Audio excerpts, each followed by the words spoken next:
Ladies and gentlemen, may I have your attention, please? Good evening. Let's get it started in here.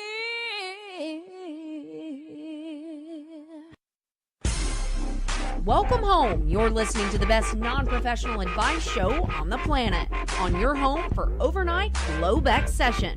This is the Stock, Jock, and Roll Show on daytradingradio.com.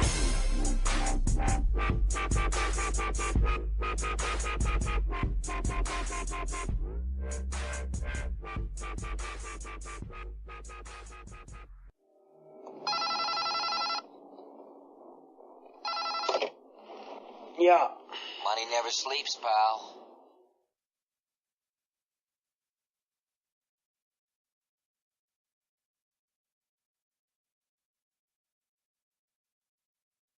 Stocks, futures, options on futures, and retail off-exchange foreign currency transactions involve substantial risk of loss and is not suitable for all investors. You should carefully consider whether trading is suitable for you in light of your circumstances, knowledge, and financial resources. You may lose all or more of your initial investment. Opinions, market data, and recommendations are subject to change at any time.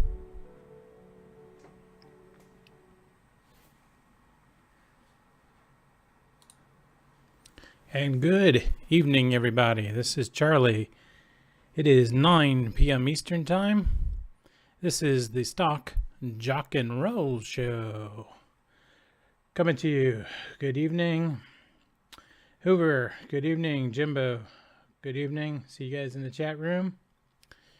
Got a good show for you tonight, including a traders roundtable at the bottom of the hour. We'll have couple people joining us, and another interesting day in the market. Looks like in the last 30 minutes or so, had just a little bit of some selling going on due to Asia and China. Looks like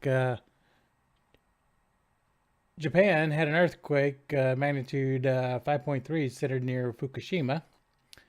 That may have been, apparently there was some buildings in Tokyo shaking, but no tsunami warning has been issued for it.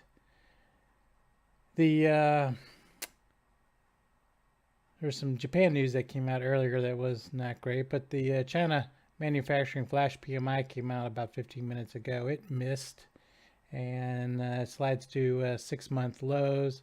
The Aussie against the USD is dropping through 0.86 on that weak China PMI, and the Nikkei stock market is down 0.80% right now, or down 140 points. So a little bit of red tonight in Asia across the board, but as it seems to have always come out, it will be an opportunity to buy the dip again.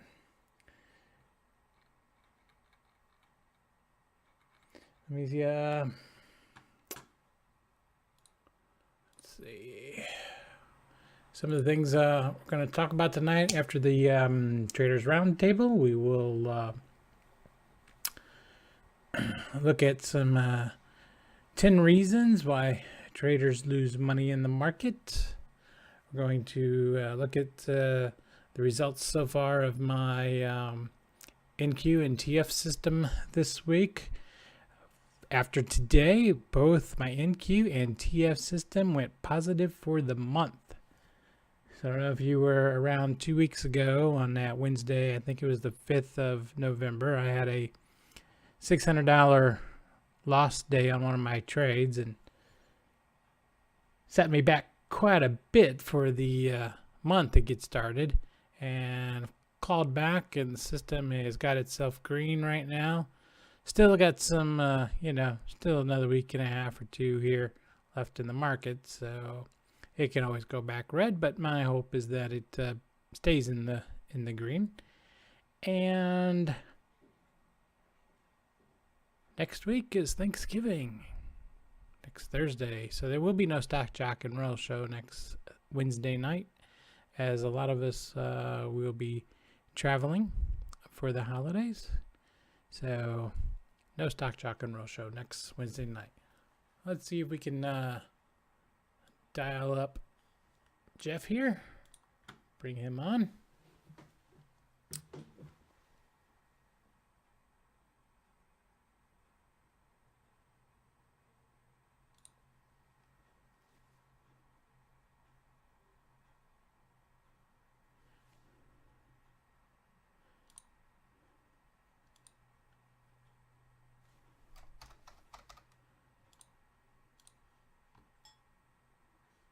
All right, Jeff, invitation has been sent to you.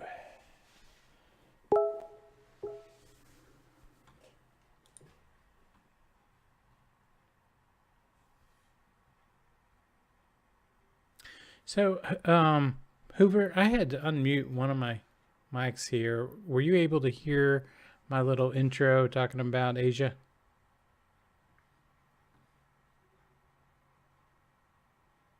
Hey, Tap Gun, good evening. Hoover, Tap Gun, Jimbo, yes. Okay, thanks. Thanks. I'm not sure. I had something muted, so better start this broadcast so we can be live. Going live. 1, 3, 2, 1. I think I have you there, Jeff.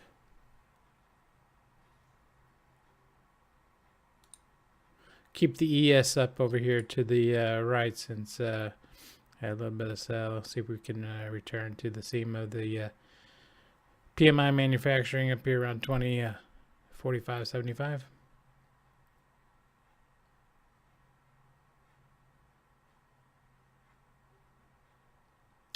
Can you hear me, Jeff?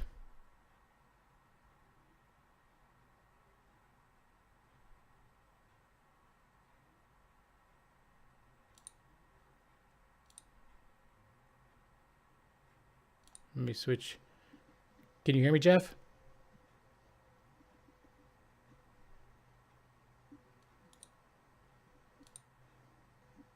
Can you hear me, Jeff?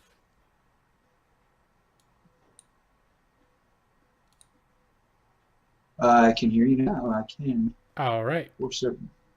I got you. You're good. I really need to complain to Google about this.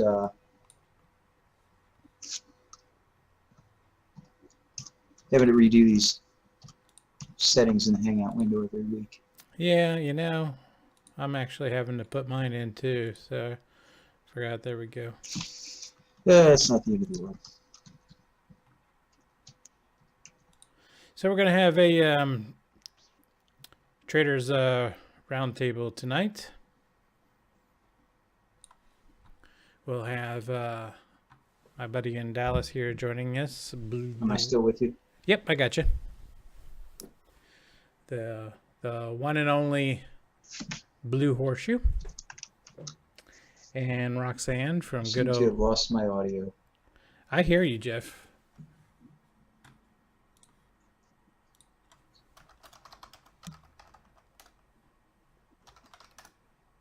Here, I hear you.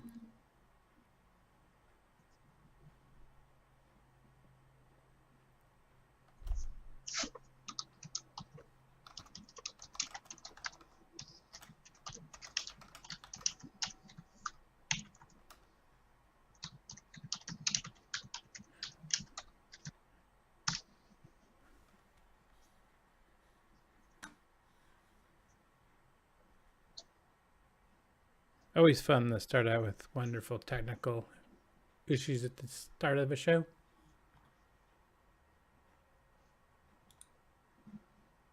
Low budget. Right. See, I can hear you through Through day trading radio.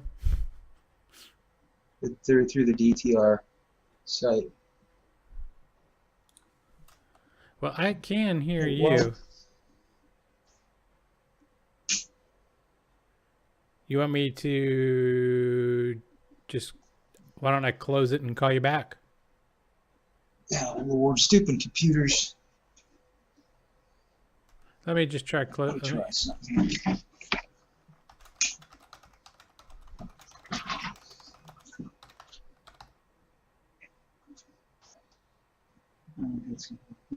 Yeah.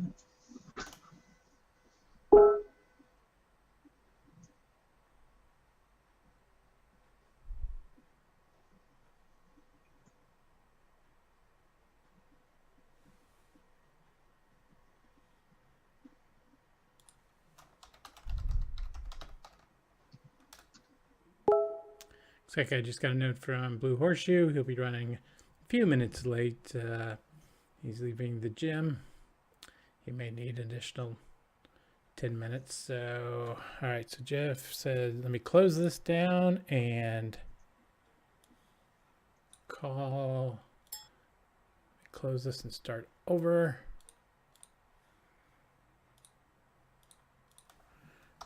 Google.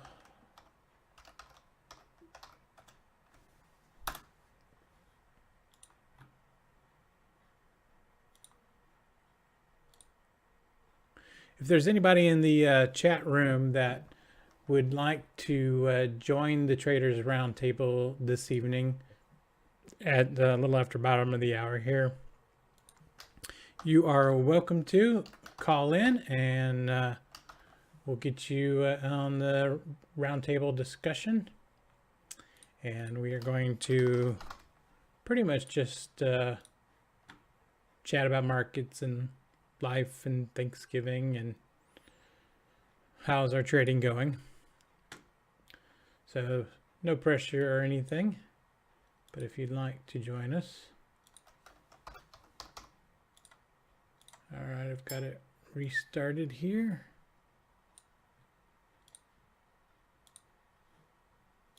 Resent the link.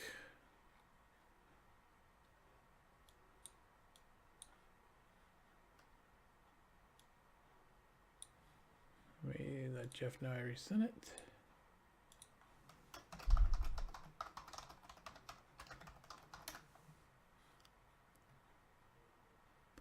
It looks like you're coming in now. How about now? I think. Can you hear me now? Yep, I got you. All right. Now, not sure what that was. Could have been on the Google side, but either way, we're working now. Live in a drive. So Blue Horseshoe will be joining us at the bottom of the hour, and Roxanne, although Blue Horseshoe is going to be about 10 minutes late. I was telling anybody in the chat room, if you'd like to join the Traders Roundtable, just send me just PM me in the chat room with your Gmail address or Gmail account, and we can bring you on the air. If anybody would like to do that out there. For those of you living in Buffalo, you're probably indoors watching the show right now. So we would accept phone calls from anybody who's living in Buffalo too. What's going on, Jeff? Uh, Oh no, Kelder's there. Yeah, I saw that. Let's just close up and go home. Put your valuables away. Maybe that's why the Nikkei is down 135 points right now. What's up, Kelder? Good evening, man. So anyway, I interrupted you. No. Not a whole lot to just gearing up for the holidays. Gonna do any traveling? Don't believe so. I am going traveling. I'll be around Christmas probably. I'm gonna stay here in wonderful Atlanta. I do have some.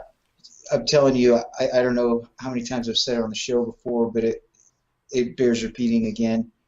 Atlanta absolutely sucks for driving. Once on the way to work and once on the way home, I almost was in a head-on collision because people can't drive. It was a little bit scary. You remember last winter when Atlanta had all those ice issues? Hopefully you don't have that again. Well, I hope not, because whenever I was in Dallas, I understand the city doesn't get that kind of weather often enough, probably, to justify the capital expenditure to have an entire fleet of snow removal equipment. And Atlanta's kind of the same way. But whenever we had some of the ice storms we had in Dallas, and they're out there sprinkling sand on the roads instead of salt, that made me wonder a little bit. Now, I haven't encountered that in Atlanta yet because I haven't been down here long enough to see a real storm here. But they had like 2 inches of snow last year, and the city was shut down for a week.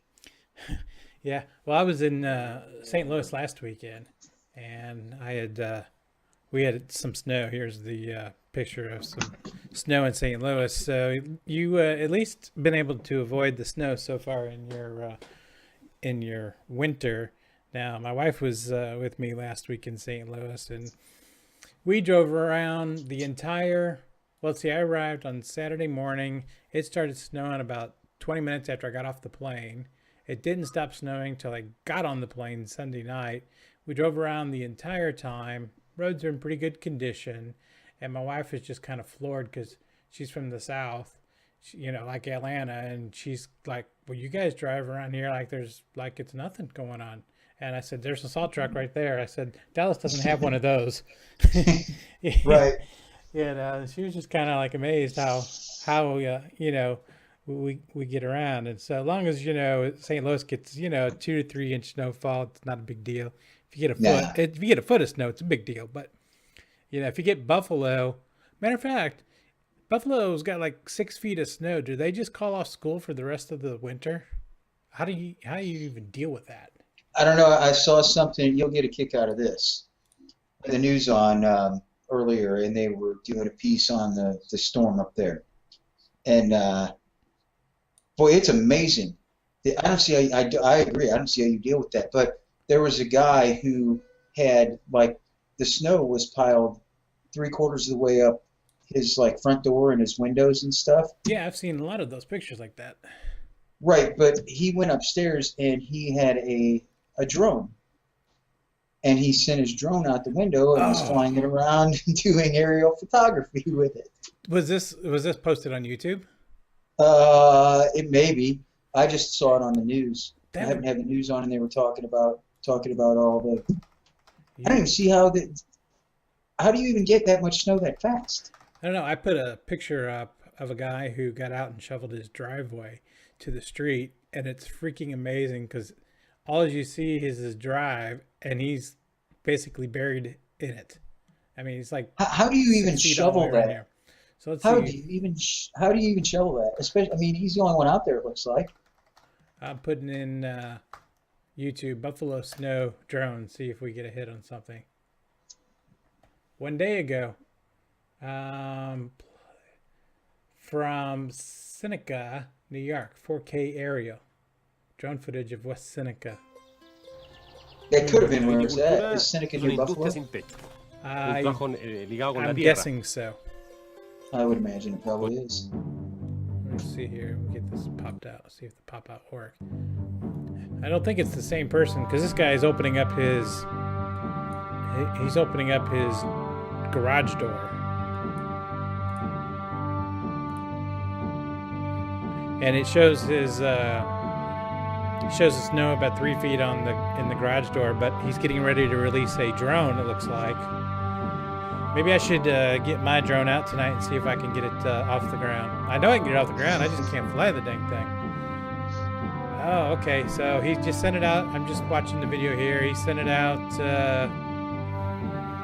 into the street, and now that's awesome. I gotta get a better drone than the one I've got.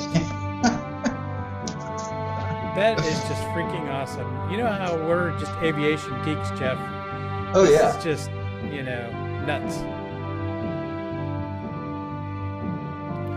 It would be cool to have one of those things. Just to play around with. But, think about stuff like this. I mean, you have people on the spot that are right in the middle of this. You can't get a news truck out there. You probably can't get a helicopter out in any of that. I mean, just the possibilities of the drone population continuing to grow and the types of stuff that can be done with it. Well, it shows that Amazon will be able to make deliveries even past the mailman. We could Well, see, and think about this. You could be stuck in this storm, and you might be able to order something on Amazon and still have it delivered. If this guy's flying his drone, surely Amazon should be able to get a drone in there. Holy cow, look at some of the snow footage. Craziness. Now, the worst I've ever had in St. Louis was about 2 feet of snow, and that pretty much collapsed the entire city for over a week. I can't imagine. I mean, because 6 feet, you just, I mean, you can't even get rid of it. You gotta have some heavy equipment to move that much snow. Right. It would well, be last year when I moved back from Vegas to St. Louis briefly, I had just gotten back there after the beginning of the year, and we got about a foot. Was it a foot or 18 inches dumped on us? And St. Louis hasn't had that kind of snow in quite a while. So that was a welcome, very welcome sight coming from Vegas to get to deal with that. But yeah, 6 feet. I don't know how you get that out of there. Yeah, I don't know either. This doesn't seem to be the same guy that you saw, because he launched it from his garage. So if you happen to find the one out the window, let me know, because I'd like to see that one. Yeah, I'll see if I can find it. That one is pretty cool there, though. Yeah, I'll probably check that one out a little more later on. So what else do we have here? Just speaking of snow, that might be a good segue. I just saw this real quick. I haven't read a whole lot about it. I was trying to do a little catch up here a little bit ago. What were the details behind NYSE canceling Home Depot trades below 93.33 or something? It was only for like a minute window, right? Yeah, I saw a lot of that yesterday. I don't know what really happened, but there was some sort of, I guess, flash crash in Home Depot yesterday. And I saw lots of tweets out, like 2-3 in the afternoon, or maybe it was right toward the market close. Actually, I'm looking, let's see here. I've got Home Depot up on the screen. Let me look at the last 5 minutes. And it looks like, yeah, they had this flash crash here in Home Depot. And I forget the guy I follow on Twitter, Nanex, something like that, was talking quite a bit about it. I really don't know what happened, but apparently whatever did happen, that they've decided not to honor some trades that happened in this flash crash. That seems an incredibly weird and unique situation, because I'm reading this article on MarketWatch. It says trades executed at or below 93.33 between 3:55 and 3:56 for a whole minute. But I guess when you're talking the era of high frequency trading, there could have been a hell of a lot of trading that went on in that minute time too. So yeah, generally that sounds like a really, really, really small trading time frame. But if you're talking about placing trades in nanoseconds, I guess they could have had a lot of action in that 1 minute. Yeah, there's a lot that go on like this almost daily in the equities. A lot of times they're not, stocks like Home Depot. Obviously, one has also been in the news quite a bit of late with some of their, credit card stuff and issues that they're having. But I'm looking at this guy I follow on Twitter, Eric Scott Hunsetter, at Nanlix or something like that. He talks about it, but yeah, he said looks like busted trade 92.35 came through at 16.40. He said it's very similar to what happened to APC from May 2013, which we documented here. And I'll post this in the chat room if anybody wants to see some documentation from this guy on APC. Sonny posted in the chat room the guy I'm speaking of, but he had talked about what did he say? Something about not honoring the trades and it not being really fair. How did he say that?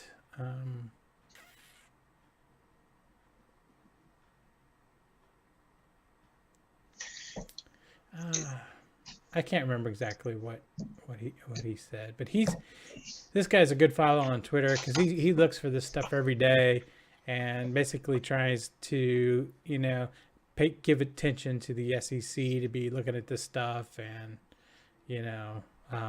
it's these liquidity issues that we have in the marketplace. Right. Speaking of that, that's another good segue just for a little quick hit. I do have some stories that I found we can talk about later.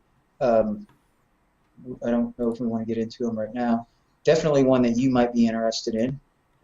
7 reasons you may want to delete your Uber app.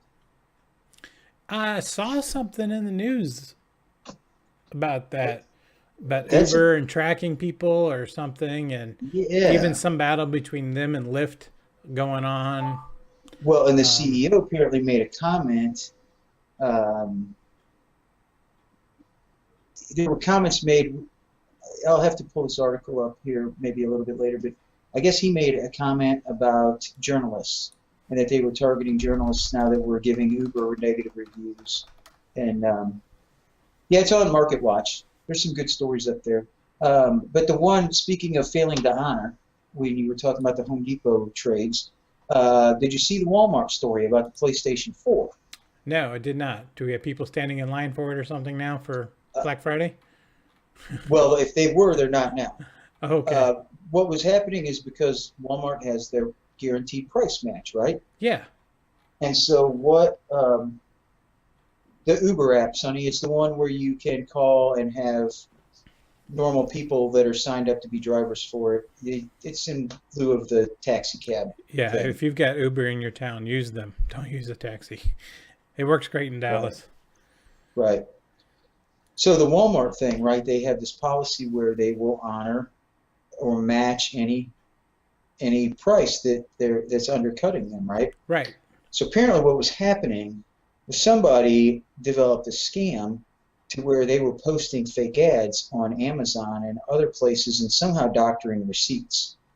And they were showing that they were buying like PlayStation and Xbox for like $90 or $100. Holy cow. And then they had the receipt, and they would show it to Walmart, and because of the policy, Walmart was honoring all this.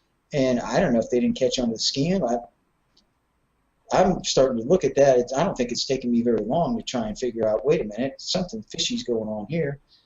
But apparently they got hoodwinked on a whole ton of those things, and finally they started putting signs up in their electronics department that says, we are no longer honoring price match on PlayStation 4. Wow. Yeah. I'm apparently just, pretty stupid, Jeff, because I wouldn't even ever thought of something like that. Right. But you know how people are. So wow.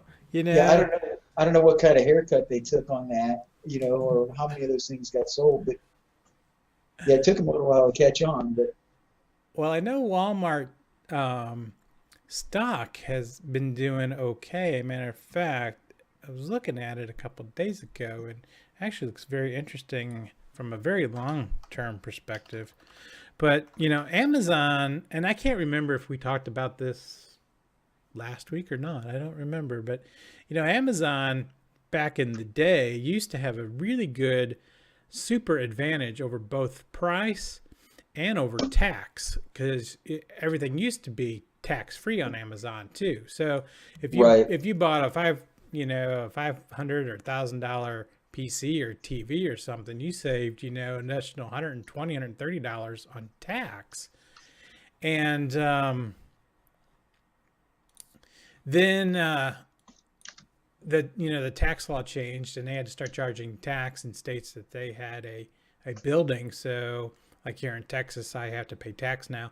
I can still send some stuff to St. Louis, which I've done, and actually just picked it up when I flown up there and brought it back home with me, tax free on some things. But they used to have that price advantage, and with the price advantage, people would be willing to wait 2 or 3 days in order to have something shipped to them. But now with Walmart, and others, even I think Target and Best Buy is starting to match more, it is taking away a bit of that edge that Amazon used to really have in both the pricing component, which, I mean, a couple of years ago, we thought it was going to lead to the just complete destruction of the, brick and mortar store. I mean, Best Buy and Circuit City were around. Circuit City couldn't get by all the Amazon and Tiger Direct stuff, and Best Buy was really the only survivor. And then you look at some of the others, but some of these changes they're making, I don't think brick and mortar's going to be dead in the future.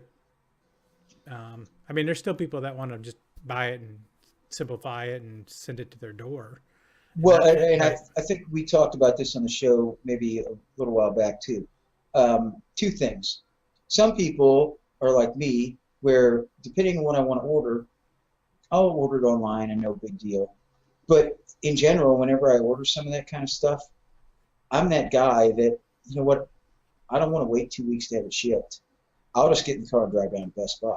Because if I decide I want it, I'm going down there and buy it now, in general. On top of that, I think the one thing that we mentioned is that Best Buy can act as a showroom, a product showroom, right, where people aren't necessarily going there to buy, but you want that in-person exposure and being able to examine a product, because how many times do people buy stuff online and once it shows up at their door, they think, well, this isn't what I thought I was ordering. Now you're going through the hassle sending it back. Now you're waiting a lot longer. And so, at least if you get an idea of the product, maybe you get a better deal online, or, so I think that now that Best Buy's outlasted Circuit City, I think Ultimate Electronics is gone now too, right? Yeah, they are. I think gone, or at least gone from St. Louis. But I just pulled up the Walmart stock, and wow, I sure did miss it. I remember looking at this and saying, man, on a longer term perspective, this thing looks like it's going to have a big breakout. And it basically did last Thursday. Even today it was up. So it likes this news about them doing this price match, even though they may have gone a little overboard on the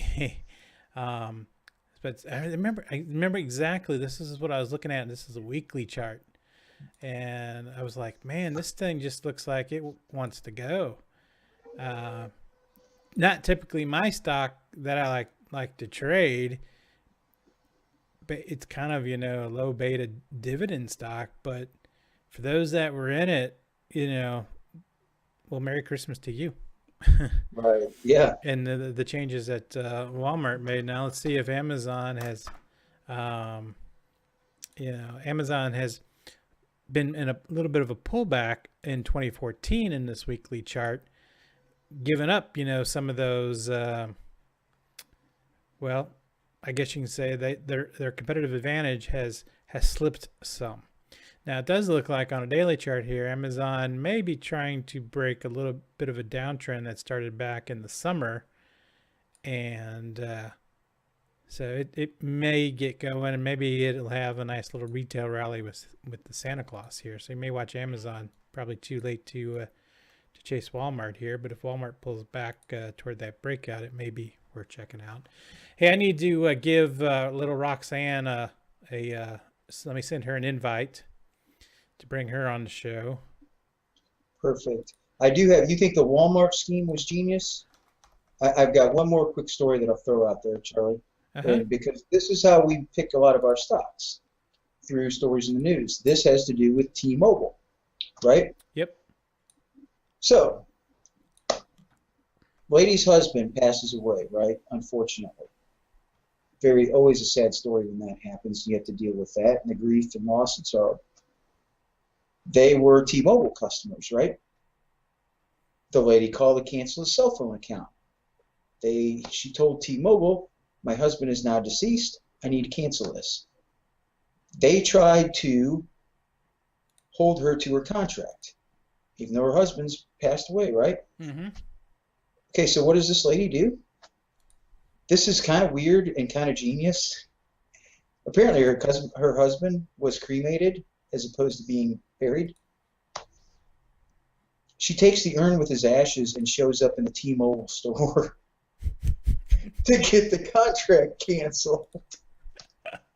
So It's like, here's my husband. Here, you need his approval. Here he is. Go ahead and ask him. oh, that's just great. The greatness. Hey, Charlie. Oh, there's Roxanne. Hey, Hi. hey, Roxanne. How are you doing? I am doing great. Enjoying this lovely weather in LA. Up warm and balmy and toasty 70 degrees. How are you doing in Dallas? Freezing. Cut her off now. Yeah, Cut her off right now, Charlie. Yeah, she's out. We're kicking her out. Oh, it's awful. I had to endure St. Louis this weekend. It was freezing. Matter of fact, I think 90% of the country's freezing, all but except Roxanne. And there you go. There you go. Can't complain. Can't complain in LA. Yes, indeed. Yes, you do live in God's country. And how's the, I guess you guys in Texas are Ebola free, correct? We are Ebola free. Matter of fact, I think the U.S. is Ebola free currently. So yeah. Well, that's good to know. Okay, alrighty then. Yeah, I kind of lost track of that, but I hope that's the case because they were sending people to Atlanta. Well, there was a guy I don't know if it was this weekend or weekend before. I think it was last Friday or Saturday that came to the Nebraska hospital. But when he got there, it was a doctor. Apparently, he was really ill. I think he passed on Sunday or Monday of this week. So I would imagine there'd be a few people that are on this 21-day watch in Nebraska that probably dealt with this guy or anybody that's come in contact with him. But other than that case of recent, I don't think there's anything going on the U.S. side of it. That's good, at least for the time being, until those 4,000 military troops come back from Africa. As you may recall, the president recently sent lots of military personnel to Africa to contain this Ebola virus and help with the logistics over there.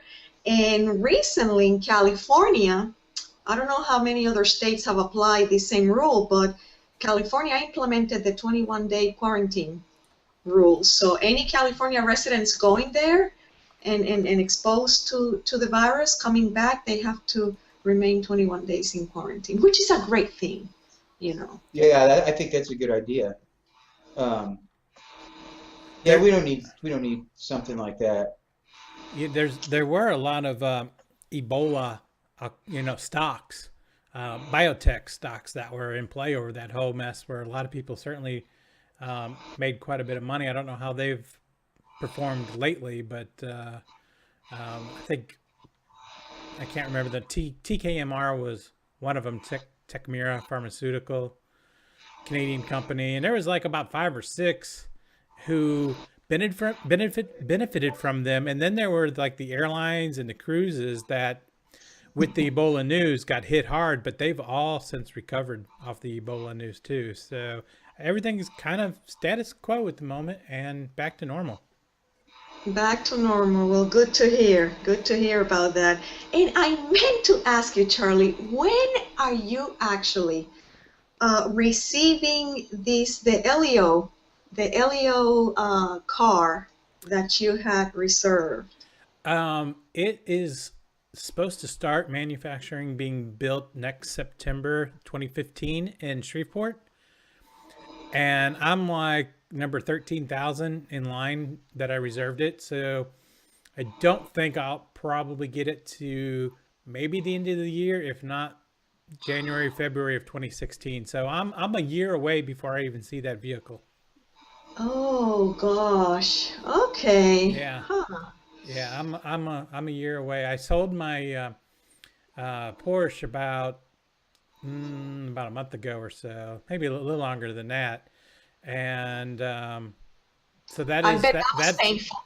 yeah, it was very painful when they drove off with the top down. I Oh, actually, guys get pretty attached to their cars, and we give them names and things, and that was my favorite car I ever had, and it's gone now, but it will soon be replaced one day with the Elio, and that's the way it yeah, goes. I know you love that baby. Oh, I think she was the apple of your eyes. Yeah. What was her name? Did you give her a name? Yes, her name was Gretchen. Oh, Gretchen. And that was with that Gretchen with the top up, and then it was something else with the top down. It was like Yeah, I can't remember. she was a beauty. Yeah, I'll tell you that. So, Yeah, it, no, I loved her. big difference now with the little Elio car because I think that's a two-seater from what I had read about. Yeah, it's a two-seater vehicle. It gets like 84 miles to the gallon. I'm planning on moving to Florida next summer, and I'm just gonna basically use it to be my car to get me around town. Oh, look at that. You want to live closer to Jeff because he's in Atlanta now, Yeah, right? Look at that. You'll be neighbors, practically neighbors. yeah. Almost.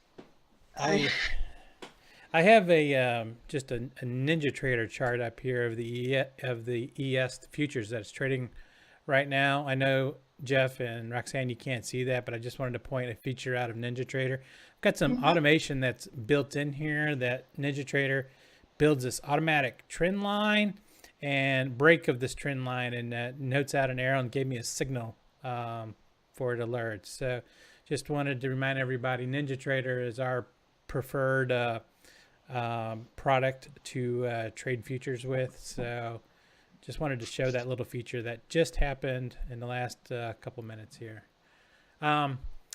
So Roxanne, I don't know if you saw, I actually got into the market of a Fitbit type of thing.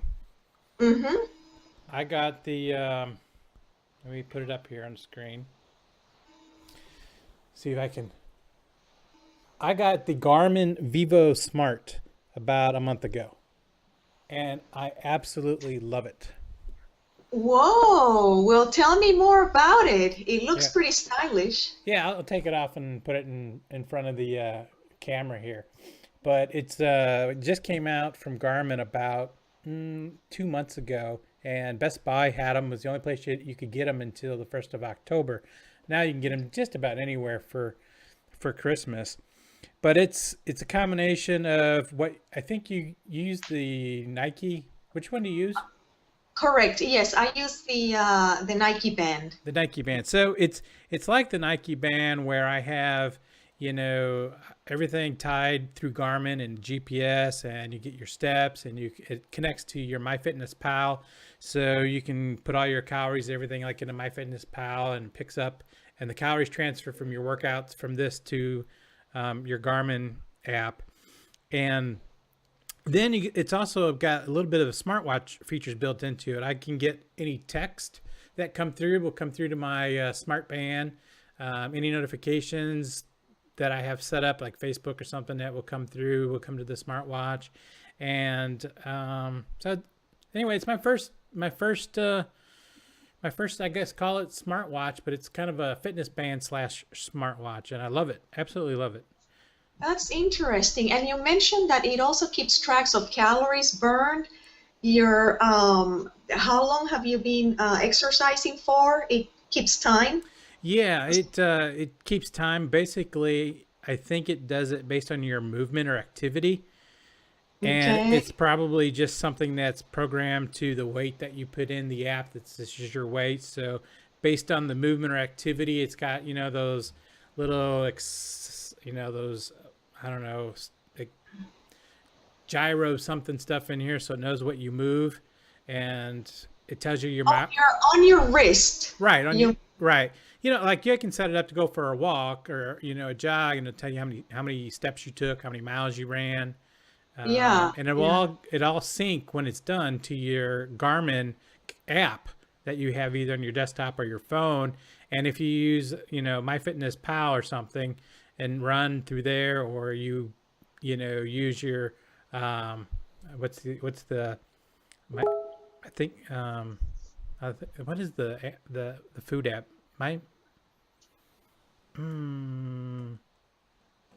MyFitnessPal. I think that's what the food app. You put your food in, it syncs it all into one place, which is pretty nice. You get it all in when you get a dashboard of stuff, which I think is like what you see. You probably get your Nike Fit, your results and stuff get sent somewhere so you can review them and take a look at them. Also tracks your sleep activity, and it's 100% waterproof. You can swim with it. And, that's awesome. And that is a big advantage.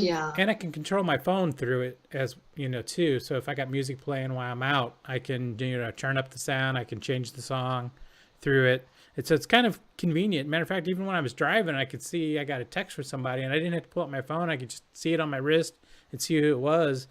Somebody replied okay on something, and so I even got a feature out of it as far as the smartwatch. Now it's not exactly what I want yet. It hasn't hit a home run, and I haven't found one that's hit a home run yet as far as perfect. But that one certainly has more features than the Nike Band, for example, because with the Nike Band, the information is received through a transmitter, a chip, that I actually have to place under the insoles of the sneakers, and there's only a limited number of shoes that enable you to use that chip on. So obviously yours, the Fitbit, is simpler to use. It doesn't require that extra chip. Number two, with the Nike Band, I have to remove the portion of it and then insert it into my USB port so I can download the information to the Nike website. So that's how it works. That's how I keep track of my fitness goals. Oop, hang on. I'm sending Josh a mess. Josh should be coming on here. See, I'm waiting until we just get chips implanted. And then they'll build a little keyboard or like a little interface on the inside of on your forearm. And you won't even have to put the bracelet on or anything, and it'll just constantly keep track of it. Yeah, probably so. Now, the only concern I have with this Fitbit is how accurate it is keeping track of for example, you're jogging, like how many miles you're jogging, because you're wearing it on your wrist. With the Nike Band, that chip is on my shoe. So every step I make is counting that. You right. see, whereas if I'm wearing the device on my wrist, I don't know, it's like, I'm a little bit puzzled as to how it keeps track of the particular exercise, whether it's jogging or biking. Well, you know what I mean? I will say. What are we talking about here? Hey, Josh, how you doing? Hi, Joshua. How's it going? Good. How are you? Charlie was showing me. He's tonight's model, and he was displaying the Fitbit that he recently purchased. You probably got a good deal for it, right, Charlie? About $99, $100. Well, I think I just put myself on mute here, so hold on. I put myself on mute. Now I'm back. Oh. Yeah. Well, now this was not quite that low. It was, I think, $169 at Best Buy is what it was. It may be. Wow. There'll probably be something cheaper Black Friday coming out. Well, that's a great deal because I saw them not long ago for like $99. So that's a pretty good deal. Well, this one is a new one, a new version that they have. The Fitbit, I think, is around $99, and the Garmin, the version that's not the smartwatch is about $99. But I do like it, and I don't even really notice it on my arm. But like you said, I don't know how it really tracks, but it's pretty accurate because I've used GPS tracking from like my Fitness Run app, and the Fitness Run takes the GPS, and the tracking is like almost spot on. So I really don't know how it does it. Huh. Now, is that a private company or is it publicly owned? Garmin is a publicly owned company. It's custom. GRMN. Yeah. Yeah, and they've actually have done, pretty well. Matter of fact, today it's up 5%. They must have knew we were going to come in and talk about them. Maybe so. Maybe so. But who is that independent? Is Fitbit an independent company, Charlie, or is that a brand of somebody else? I don't know who Fitbit is. Do you know, Josh? Mm-mm. Let's see. I think that they are a smaller company, but I'm not sure though. I know they are probably, as far as the fitness band, have probably sold the most fitness bands. It is a private company. Yeah, they're on their own. Yeah. Mm-hmm. They, Yeah, you kind of. I'm kind of also curious about how it tracks your sleeping patterns. That actually may be positive and helpful for people that suffer from insomnia. So it may be worth looking into it. Chili G. Oh, hey, good evening, Chili G. I'm just now getting over to the chat room. He says Fitbit is in San Francisco. Ah, okay. Where they're located. Anyway, pretty much anything tech is pretty much located in San Francisco, I guess.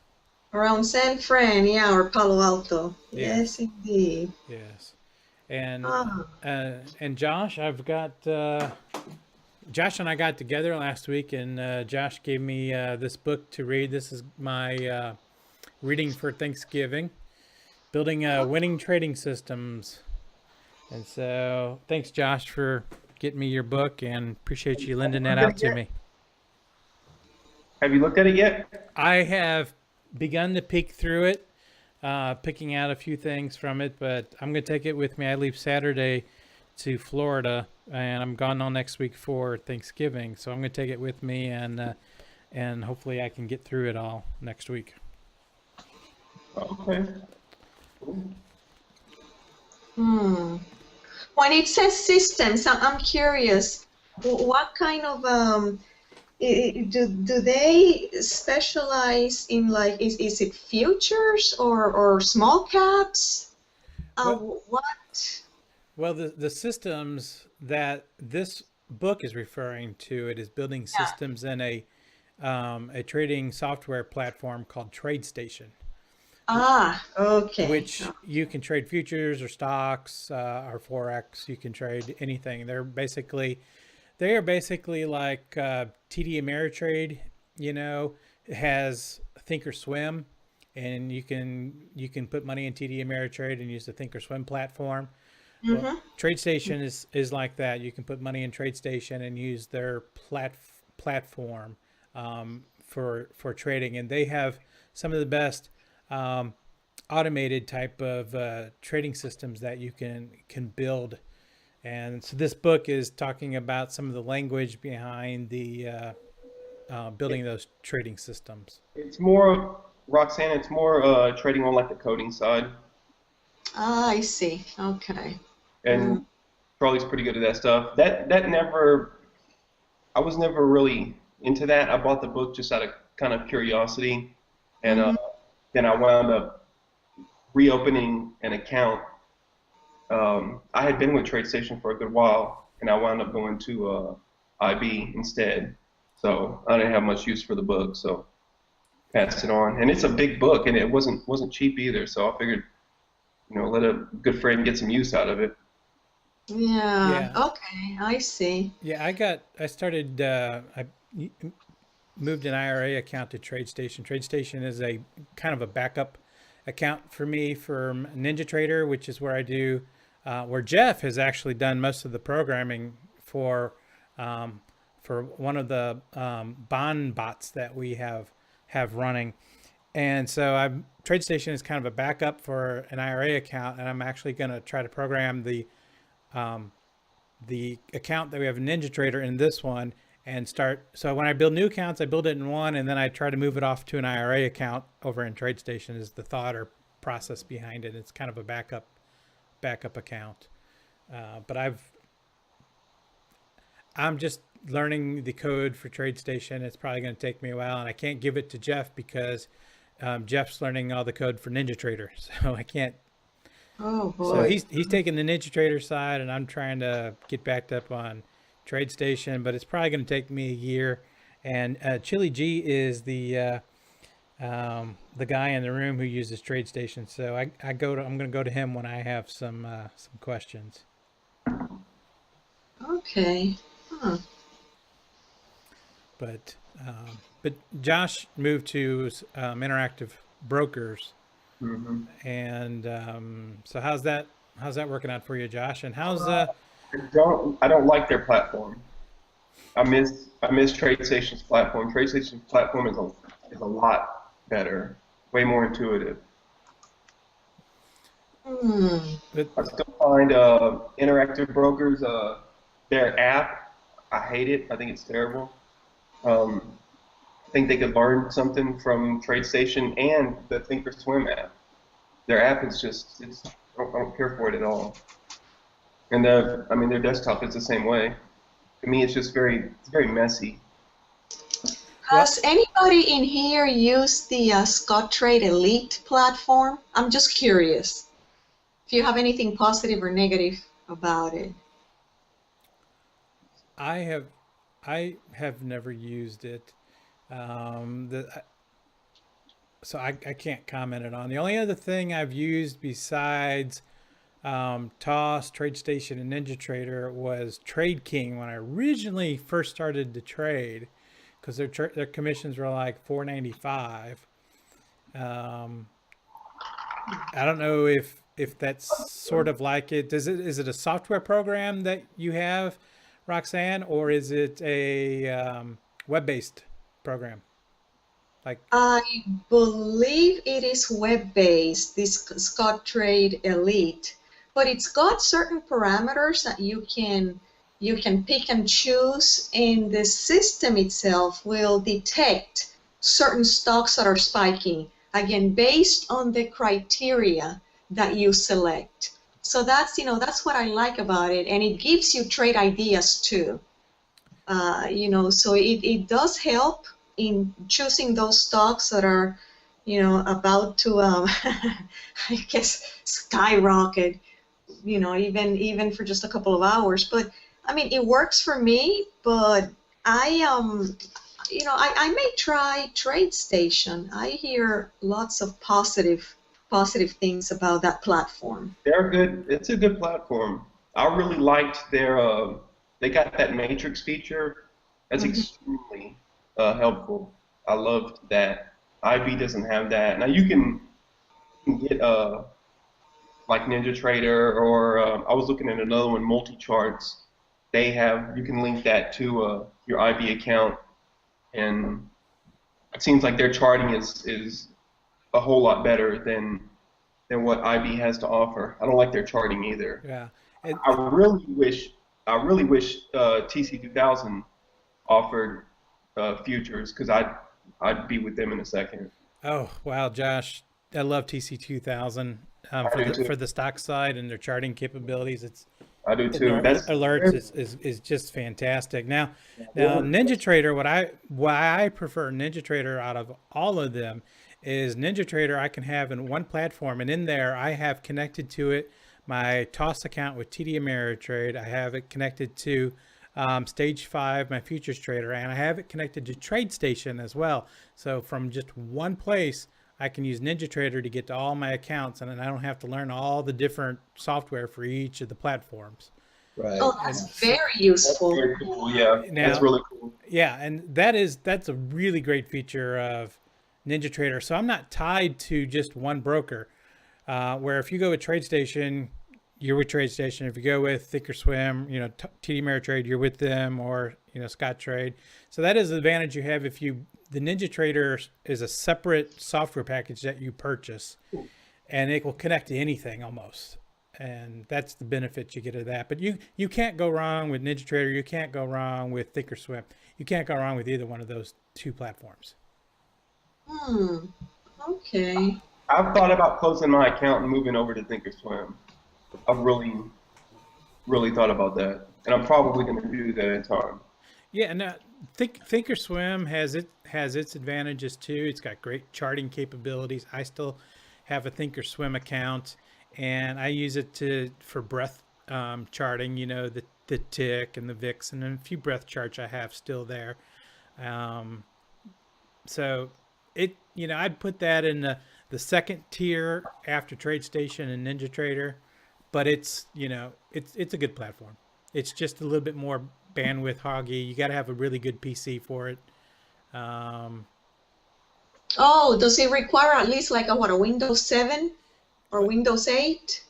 Well, it will work on Windows 7 or 8. I'm not sure about Apple. I don't know the answer to that, but it's software intense. It's kind of a drag on the computer. You need to probably have a good Core i7 Intel chip in there with at least 8 gig of memory. Otherwise, it's sluggish. Oh wow, that definitely is labor intensive. Yeah, wow. But I do have good news to report.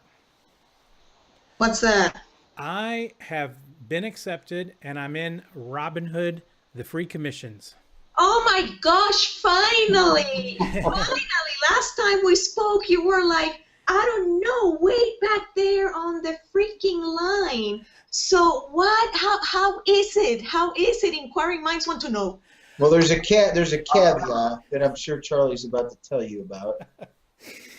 It's pretty interesting. I really can't say how it is yet because of this caveat. The caveat is you have to have either an iPhone or iPad to trade it.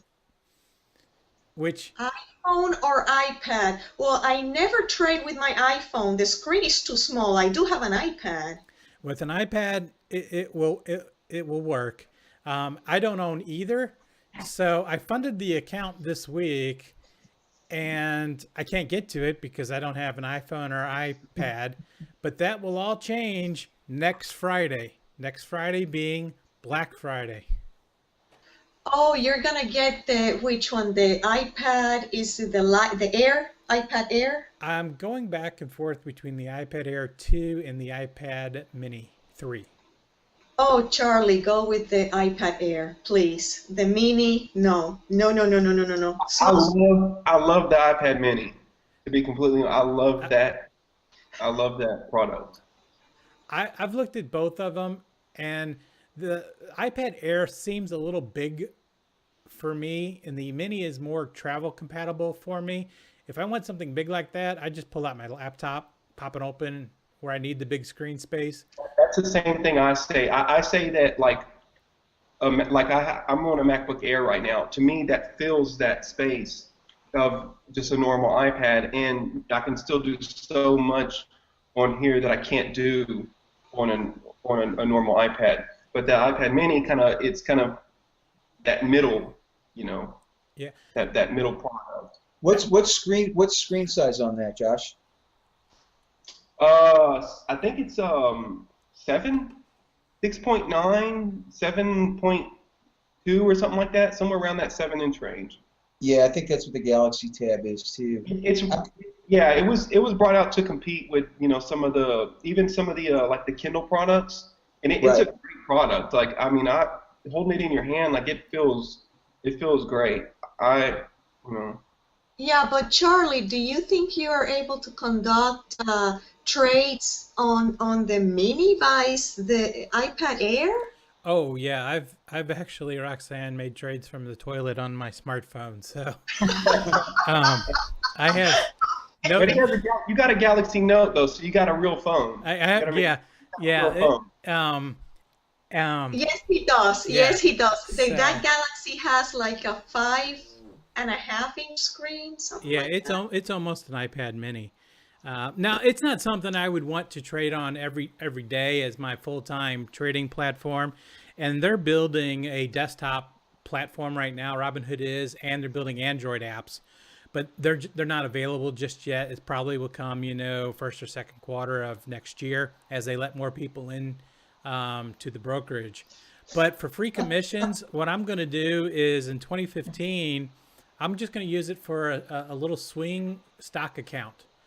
and where I'm looking to hold something between 2 weeks, and I can make a purchase when I see it on a chart that I'm looking at. I can just pull up the mini, and this is the price, hit buy, and I can put my stop in, and and so trading it like that, where maybe over a course of a couple weeks, I'm going to have 3 or 4 buys and maybe 3 or 4 sells. Not really a big issue. I could. Roxanne, that's something to keep in mind too, though, is that he's only using it for like transaction. You don't want to do charting, on your phone or something like that. You do want that. You do want more real estate, but just for the sake of pushing through a transaction, I don't think there's anything wrong with using whatever the value, whatever you have. I'm so used to conducting my trades on my PC because I've got a huge monitor, 24 inches, and I can also research the stocks. I can have several screens open at the same time. Now that's just me. Other people, maybe they don't do the same thing. Other people probably have 3, 4, 5 monitors in the room. Unfortunately, I don't have that luxury, so that's why I conduct most of my business from my home desktop. I think maybe once, to my recollection, I have used the iPad to actually sell some shares. But yeah, I mean, I see where you're coming from, Charlie, and that's a good idea. But regarding this Robinhood, any other caveats? Any other things you learn from them? No, the sign up process as far as funding my account was very simple. Simpler than trying to fund something at TradeStation. Going to TradeStation and funding an account was like a nightmare, and the data charges that you got to sign up for, and it was just it took me almost a month to get my IRA account funded. It was forever. I got accepted into Robinhood on Thursday, I think it was. I think it was Josh we were talking. I think it was on Thursday I got accepted. Yeah. On Friday I went in and set up my account, and they withdrew my funds on Monday into the account. So if I had my app, I would have been, ready to trade on Monday morning. And to set up the account was a smooth transaction. That I did on the desktop online using my browser. It was a smooth transaction to set that up. But do they require a minimum amount to fund it? No, they require no minimum amount to fund it, and they require there are no commissions on your stock purchases. So here's the thing: I moved $3,000 into this little account to basically test it, and instead of buying 100 shares or something, I'll buy 10 shares of something.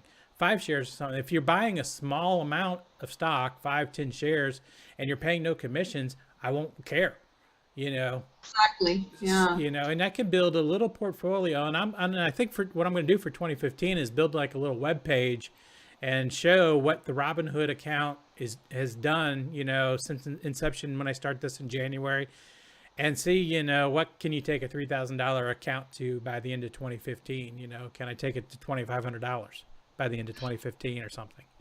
And the no commission applies not just to the buy side, but if you decide to sell those shares, you don't pay. Round trip. You don't pay to buy. You don't pay to sell them. So for someone who has a small account, it's a great way because you don't get charged those commissions. Now, if you have a small account, I still have to have the pattern day trade rule, where if you don't have $25,000 in the account, you still can't buy and sell stock 3 times in the same day in the same week. So, but I'm going to use it for swing trading. I won't probably run into any problem for the pattern day trader $25,000 rule with it. Correct. Now, another question that a lot of people ask, and I don't know how many of your listeners are into like penny stocks, but is there a special rule with Robinhood if you're buying and selling penny stocks on the pink sheets, bulletin board, OTC? I don't think they'll have any special rules as long as it is in their set of stocks to trade. I don't know if they have what universe of stocks they have to trade yet. Oh, there's there's a list of stocks that you can only trade from. There could be. I don't know what limitations they have. They may put some limitations where they only have, they may not carry any of the penny stocks or any of the over-the-counter stocks or things like that. I don't know yet to this time. Okay, because some brokerage houses, like for example Scottrade, they'll charge you a little bit more if you decide to buy and sell stocks under $1, Right. And yes. the vast majority of them are listed on the pink sheets or the OTC board. They're not listed on major exchanges because they don't meet the criteria necessary to be listed under those. Right, and so that's where Robinhood may not actually have those stocks available to trade.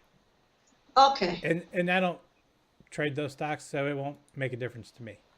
Correct. In your case, exactly. If they're not available to it. I know, but isn't it funny? I come across people, especially on Twitter, Tim Sykes. I'm sure some of you have heard of him.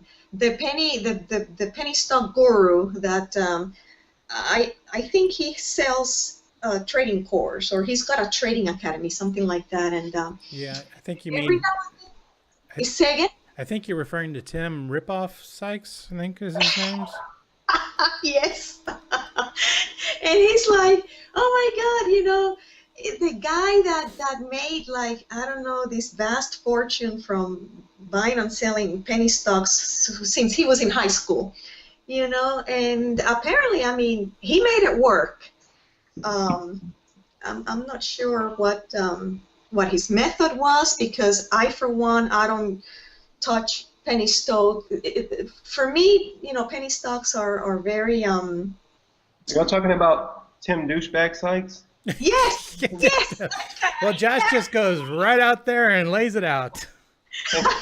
This is late night TV. I mean, but didn't he build his fortune from penny stocks? Isn't that what he's selling, basically? He may have built his fortune from penny stocks, but now he's building his fortune from your fortune. It's sort of like Tony Robbins. You pay him $1,000 to go to his event so he can show you how to make $1,000 too. It's just, yeah. Yeah, well, Tony Robbins is more of a coach. Yeah, he's definitely more of a coach. Motivational coach. I think that's how he makes. Yeah, well, he wants to think he's a trader too, but yeah, just stay away from Timothy Sykes. I think Tony Robbins lives on BS Mountain.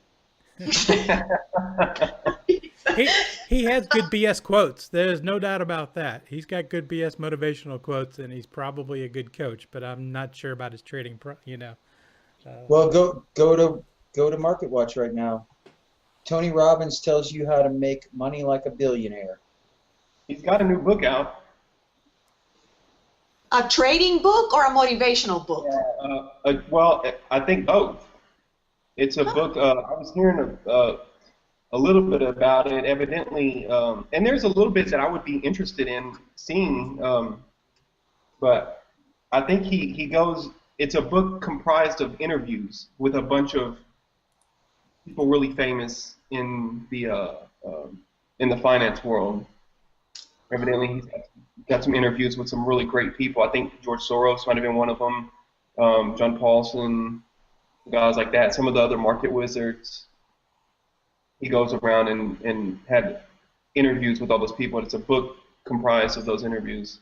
And that part of it, that part of it, Josh, would be pretty interesting, to read about any of those traders. But and he's good at motivating. There's no doubt about that. But I tell you what, I would give you, Josh, my IRA account before I give it to Tony Robbins. Oh yeah. That makes two of us, Charlie. I would do the same thing too. So what's going on, Josh? What are you long or short these days? Well, I just went long literally 10 minutes ago, man. The 6N New Zealand dollar. Yeah. I just went long on that right now, and that's all that I have right now, actually. Oh, yeah, I see it. Never traded the New Zealand dollar. The Aussie dollar was down earlier due to the China flash PMI that came out. Was this the same thing? I see there was a spike about an. No, that was during the regular trading. It just didn't have much reaction off the China PMI. This New Zealand dollar that happened. So I can see definitely a bounce play coming. That's pretty much what it is. I'm gonna look for a bounce, and then I'm depending. I mean, I'll let it tell me, but I might try to short it after a small bounce. Right. So I've never played the New Zealand dollar. You've been long the U.S. dollar quite a bit lately. Are you still long thinking? Over the past, right now, no, but over the past 3 months, yeah. Okay. Well, I've gotten that and the euro. When we talked last Thursday, I'm long a little oil, and I'm still in a little pain in my oil a little bit. I don't know. I still don't know if we've got a bottom in oil just yet. I'm trying to pick one. Obviously, I didn't pick the first bottom. But we had crude inventory report today, right? Yeah, there was actually, and crude had a nice little bit of a little bounce today. It needs a lot of work yet to turn around.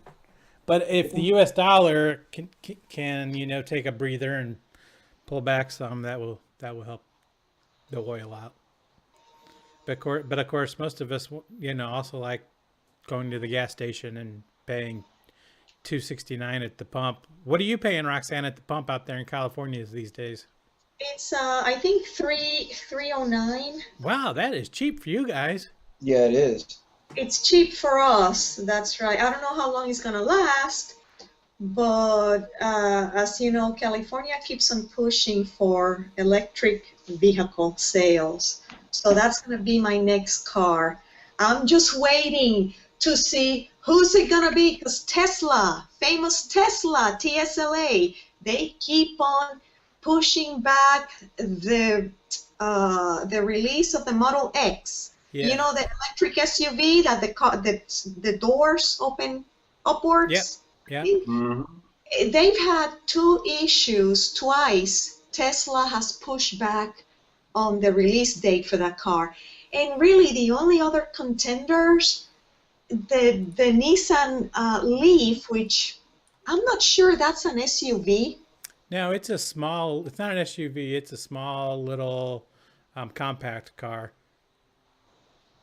Yeah, it's got like, I think 84, you can drive it for about 84 miles before you have to recharge it.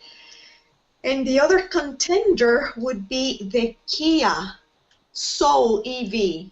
Okay. The Korean company. I think it's going to be a hit once the car comes out. I think it's supposed to be out on the street later on this year, probably next month. I think it's out of all the electric vehicles on the market, the Kia Soul can go the furthest, 94 miles, I think, before you can recharge it. But check this out. The Kia Soul EV is the only car that comes with a fast charger as a standard feature. For the other ones, you have to pay extra for that, and we're talking $2,000 for that. So that's pretty helpful. That's pretty good. Yeah, Tesla actually has been down quite a bit since it had a top back about September 1st, September 3rd. So it's been in a little bit of a downtrend, and it got hit a little bit today on that news that you were talking about, Roxanne, another potential delay in the launch of their next vehicle. So Tesla got a hit. But that Nissan Leaf is very affordable for a lot of people. I've seen it now as low as $199 a month for just a simple lease, 2 or 3 year lease. I And know a guy that has a Leaf and he loves it. Like I know a lot of consumers are have very positive reviews about it. They have good things to say about the Leaf. And also remember, certain states, again, California offers the federal rebate and the state rebate as well. So that helps tremendously if you want to buy an electric vehicle. Not to mention free use of the hub lane and free metered parking and free charging stations for the first 2 years. If you buy a Nissan Leaf, you drive it for free. do you get to pay free water at your house too? I wish. No, we pay dearly for water here. Yes, Yes. I know, because you guys are in just a terrible drought. Yes, we certainly are. We certainly are. But I never invested in Tesla because the shares were too expensive. Now, Charlie, didn't you mention? I thought you said you actually bought some shares a while back. Oh, I've traded Tesla in and out since it's been public, but I'm not holding anything right now in Tesla. Okay, so did you make a little bit of money on that? On what I can remember, at least one of them I did and one of them I didn't. Okay, got it. Now, what about Alibaba? It hit 100 and something. What was it? You're like 120. 120. That's Yeah. right. Yeah, and it's been in a little bit of pullback the last couple of days too. That's funny you bring that up though, Roxanne, because I was going to mention that. They are, what are they, issuing like $8 billion worth of bonds tomorrow? Imagine that. I read your mind. Alibaba is issuing bonds tomorrow. Yeah, let me see where that article went. Was it on Yahoo? Yeah. Alibaba will sell debut bond on Thursday.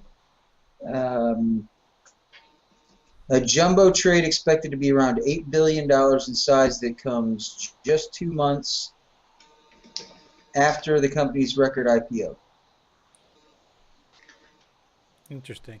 Well, Alibaba's top was last Thursday, 11/13, at an even flat round 120, and today it's trading at 108.82. So it's down about 3%, 2%.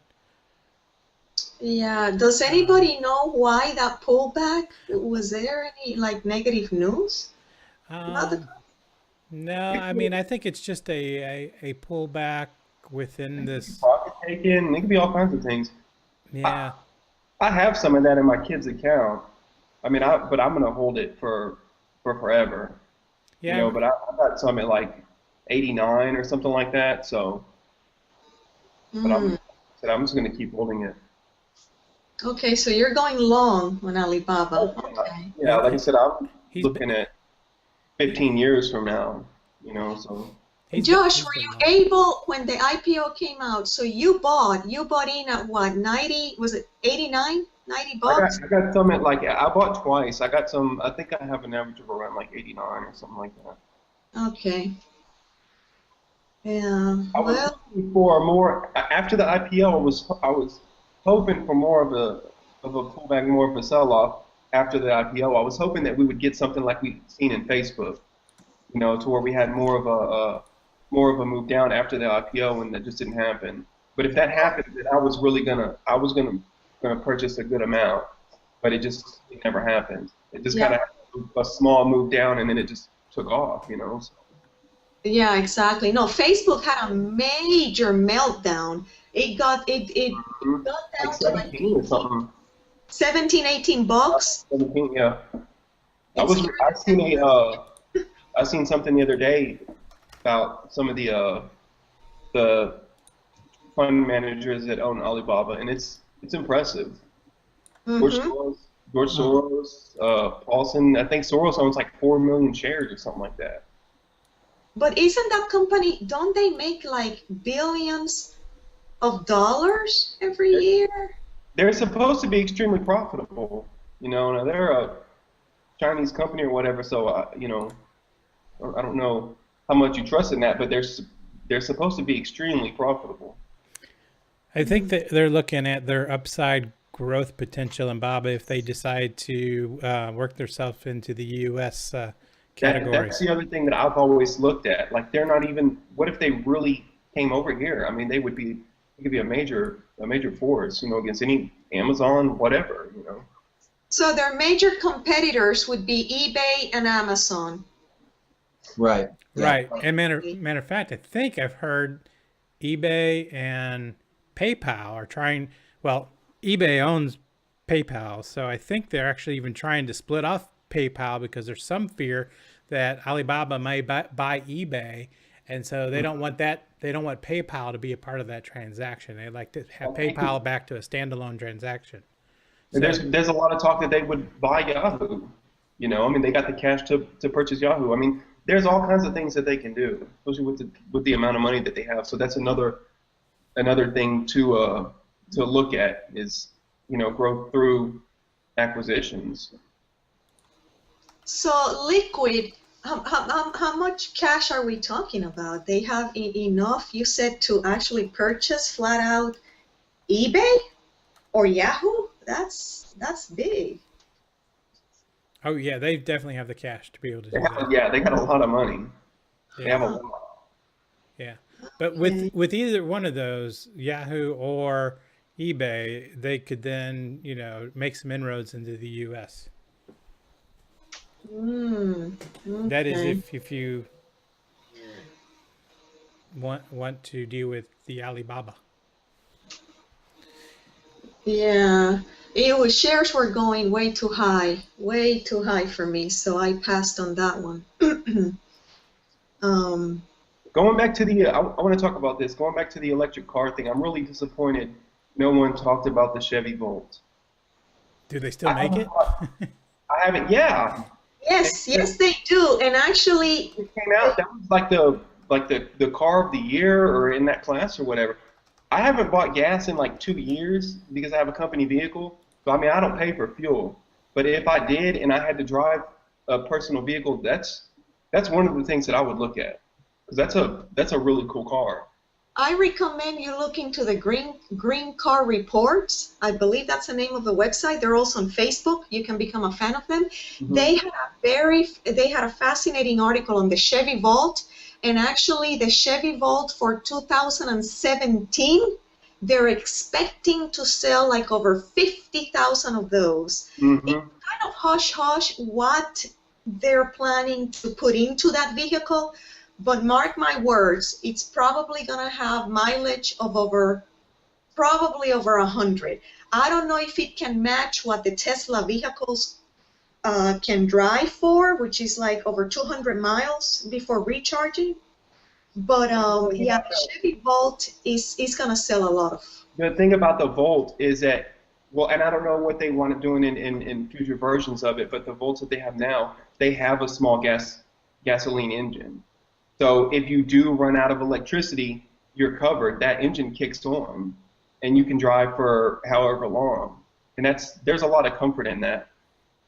Ah, I see. I can't let y'all talk about all these other companies and not mention GM. Well, here's my issue with it, Josh. It's GM. Yeah. Well, I knew that was coming before you even said it, Charlie. That's blasphemy. Speaking of it, we haven't done an update on our deals on wheels in quite some time. Oh yeah, Josh and Roxanne. I don't know if you remember or not. Jeff and I bought some shares of Ford and Chevy at their GM at the beginning of the year as a contest. And, I remember. Yeah, who won? Well, Who won? well, the end of the year is not here yet, but Jeff purchased his 10 shares at $34.92 on February 10th. It's trading at $32.15, so he's down at the moment. And I purchased my shares also that same day at $14.84, and it's trading at $15.44. I'm up. So at the moment, I'm winning, but we got a month to go. You have a month more to go. Okay, so we Yeah. shall find out who's the winner. But if anybody out there has any Fords, Hondas, or Chryslers, beware, because they're going to be recalling a lot of those vehicles with the Takata, that Japanese manufacturer Takata airbags. They recently were cited because of the faulty airbags. I was reading that these airbags just explode, and all this metal shrapnel falls into, it hits the passengers and the drivers. I don't know if you saw it on the news the other day, but a whole bunch of cars were recalled because I'm of not that. surprised one bit. No, I'm not either. But GM, I think they recalled just the entire car. Well, that's worse. I'm going a little off on GM. Yeah. I think Josh, I think you would be better off in a Toyota Prius. I think you're a Toyota Prius guy. I'm not. No. Well, here's what frustrates me about Toyota. They still, even the Prius, which is a great car, but it's a hybrid. Toyota actually came out and publicly stated that nobody wants them to build an electric car. Have they lost their rocker? I mean, I don't know where they come out with that notion that nobody wants them to build an electric car when all these other manufacturers are building electric cars. Let's look at the real issue here. Well, An electric car requires less maintenance, it's cheaper, and it's not going to make auto manufacturers the same amount of profit that a gas engine will make them. But the issue, I think, Roxanne, is not that they don't want them to build the vehicle. The issue is the sales of that vehicle, how it's being sold. It seems to be the issue behind it. And the issue with the dealerships, they're not being Tesla dealerships. And dealerships are crying foul that they're the middleman in the sales, and they're being taken out. And so that is where the issue lies, a problem with Tesla. But I think they will eventually get through it. But what about Nissan and the Kia? They don't have an issue with Tesla, and Nissan has been selling Leafs right and left. Yeah, and I've seen quite a bit of Leafs here, but that's because that they have some dealerships that they can sell them through, where Tesla does not have any dealerships. They cannot sell a car in Dallas. They're not allowed to sell a car here in Dallas, Texas.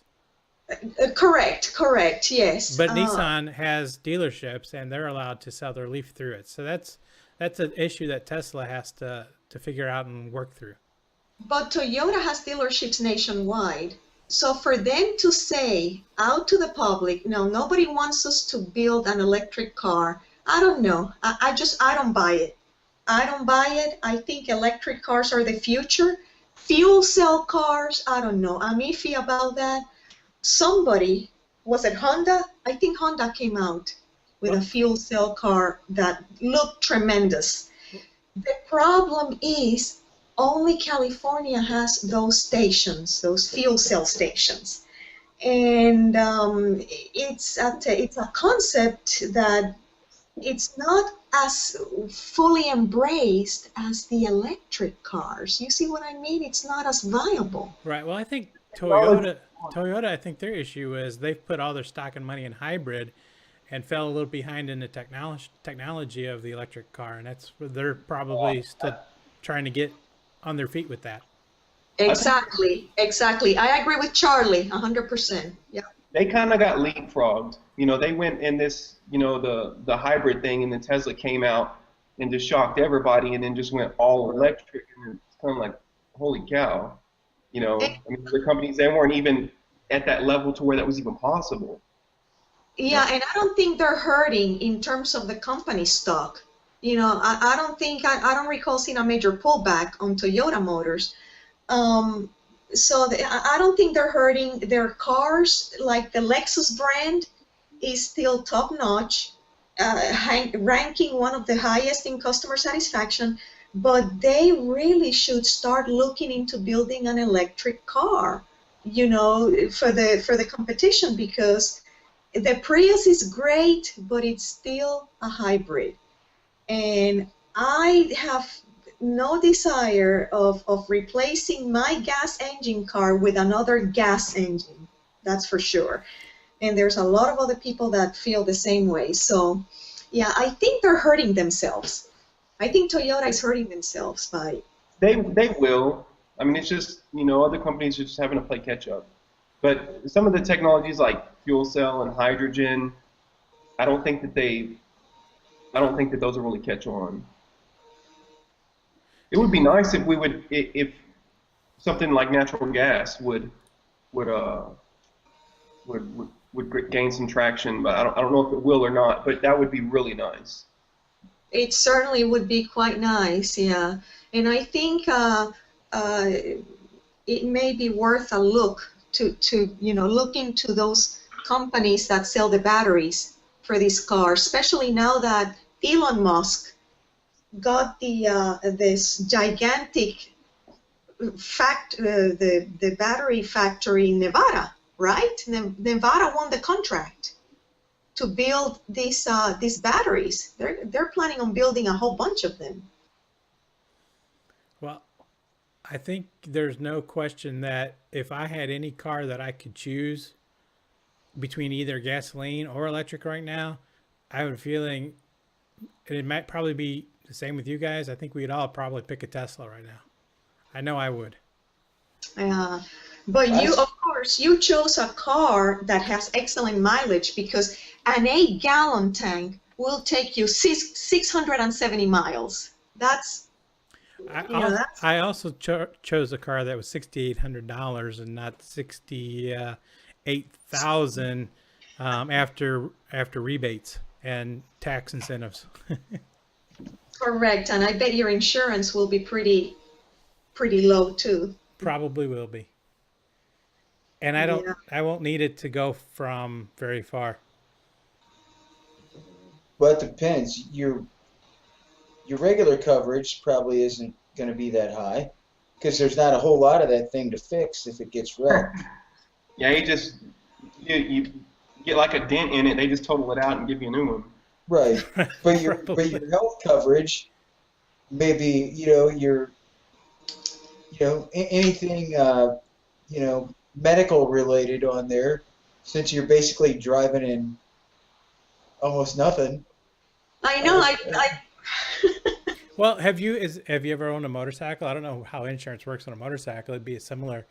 I mean, motorcycles aren't very expensive, so same thing, I guess. If they get a little ding, they get totaled out, because it'd be hard to repair a accident from a motorcycle. Yeah, that's true, and at least you're inside something. With the Elio, I saw my first live in-person Tesla in a parking lot over by the airport the other day, Charlie. It was actually a nice red color. Not bright red, but not like a burgundy or maroon. Those things look pretty cool. No. Oh yeah, very sleek cars. The Model S is beautiful. It sure is. I've probably only seen about 3 or 4 in the last year around Dallas. Now, Josh probably has seen more because he lives over in a little more affluent area. I have seen many all over Los Angeles, but again, even though it's an $80,000 car, remember, they're getting the state rebate and the federal rebate. There is talk that they're planning to maybe eliminate that rebate for Tesla vehicles, because they're considered luxury electric cars. So I was reading online that there's talk in California to remove it for the Tesla. So I don't know what the outcome of that is going to be. But for the time being, they're getting a rebate, which is great. Well, that is, I hate when they talk about it being, a luxury vehicle. And so if people can afford to pay for it, Tesla is putting out technology that's never been seen before, and is allowing the other guys like GM, Nissan, in order to get a look at this, to get a feel of this, and build a lot of it off of it. So I hate trying to penalize Tesla when they have stepped it up and went into something that does cost a lot more to produce, a lot more in the batteries, and over 10 years, that cost will come down significantly, especially as others catch up to their technology. But I hate penalizing them for, being out in front. It's one of the reasons why it's an expensive car, because the technology was very expensive to start with, that they've developed. Exactly, and the long range batteries too. But actually the company is creating jobs. I think over 1,000 jobs with this giga battery factory in Nevada. That's the state that won the contract. And I would look into the Panasonic stock, because I believe it's Panasonic, the ones that are supplying, or the ones that are going to be building those batteries. So I think it's very promising. They're going to be building a lot of batteries. They're going to be selling a lot more Tesla cars, but I still think, due to the cost of the product, it's a niche market, and other manufacturers like Nissan and Kia, and eventually, what was the other one? There was another one, and the Chevy, of course, Chevy. They're probably going to surpass Tesla in terms of sales, because this Model X, isn't it, the target price, isn't it like $80,000 for that car? That's pretty expensive. Yeah, certainly if the GM Volt and the Nissan Leaf, they're going to have more car sales just because it's more affordable. Certainly, it's just, yeah, that would be expected, I think. Yeah. But I was quite happy when I read the article about the factory being built in Nevada for the batteries. So yeah, that's another company I wish I had the hindsight to invest in, but too late now. Way too expensive. Well, with Robinhood, I can buy 2 shares of it and not worry about a commission. Well, or you can have a margin account. What is it? Short the stock if you make some money out of it. I don't have a margin account, so I don't deal in shorting stocks. I think it's kind of risky, at least for me, for my taste. But I know there's people that can make good money shorting stocks. Yeah, I don't do much shorting of stocks. I short in the futures quite a bit, but not in the stock. In stocks, mostly I look to go long stocks. I'd say it's probably 90% of my stock trades are long. Of my futures trading, it's half and half, probably. Oh, okay. In the futures side of things. But in the stock account, I'm usually just looking at longs for the most part. Longs are cash. I see. So, well, it's 9:43 our time, and I'm due for a bathroom and break and a drink break. So I don't want to keep you guys on too terribly long. You guys have been on with us for now more than an hour, but I appreciate y'all coming on and hanging out with us and just chatting away. I love it. It's fun. It gets me caught up yes, in things. I've learned some stuff about the electric cars that I didn't know before tonight. So I still don't think the Volt's going to do anything though. I predict good things for the Chevy Volt. It's just a matter of giving them a little bit more time. But you'll see.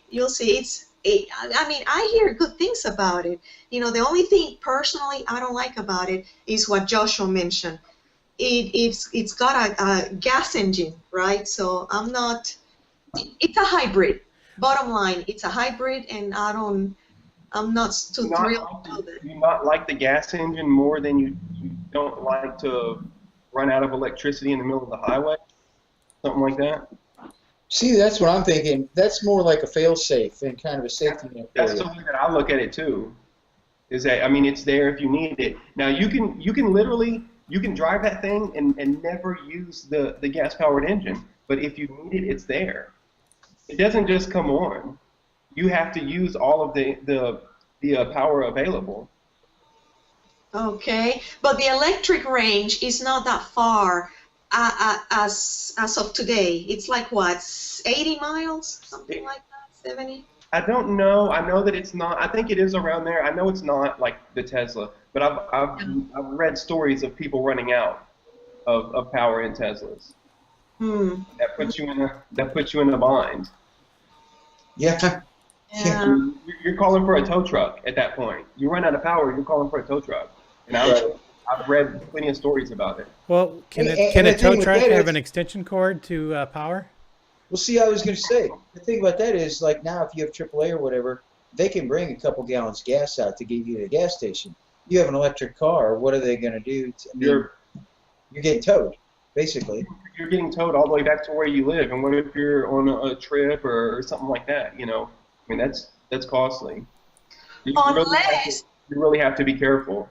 Right. Unless with your iPad or your iPhone, you can locate the nearest charging station from where your car is, and then the tow truck can take you there so you can recharge the car.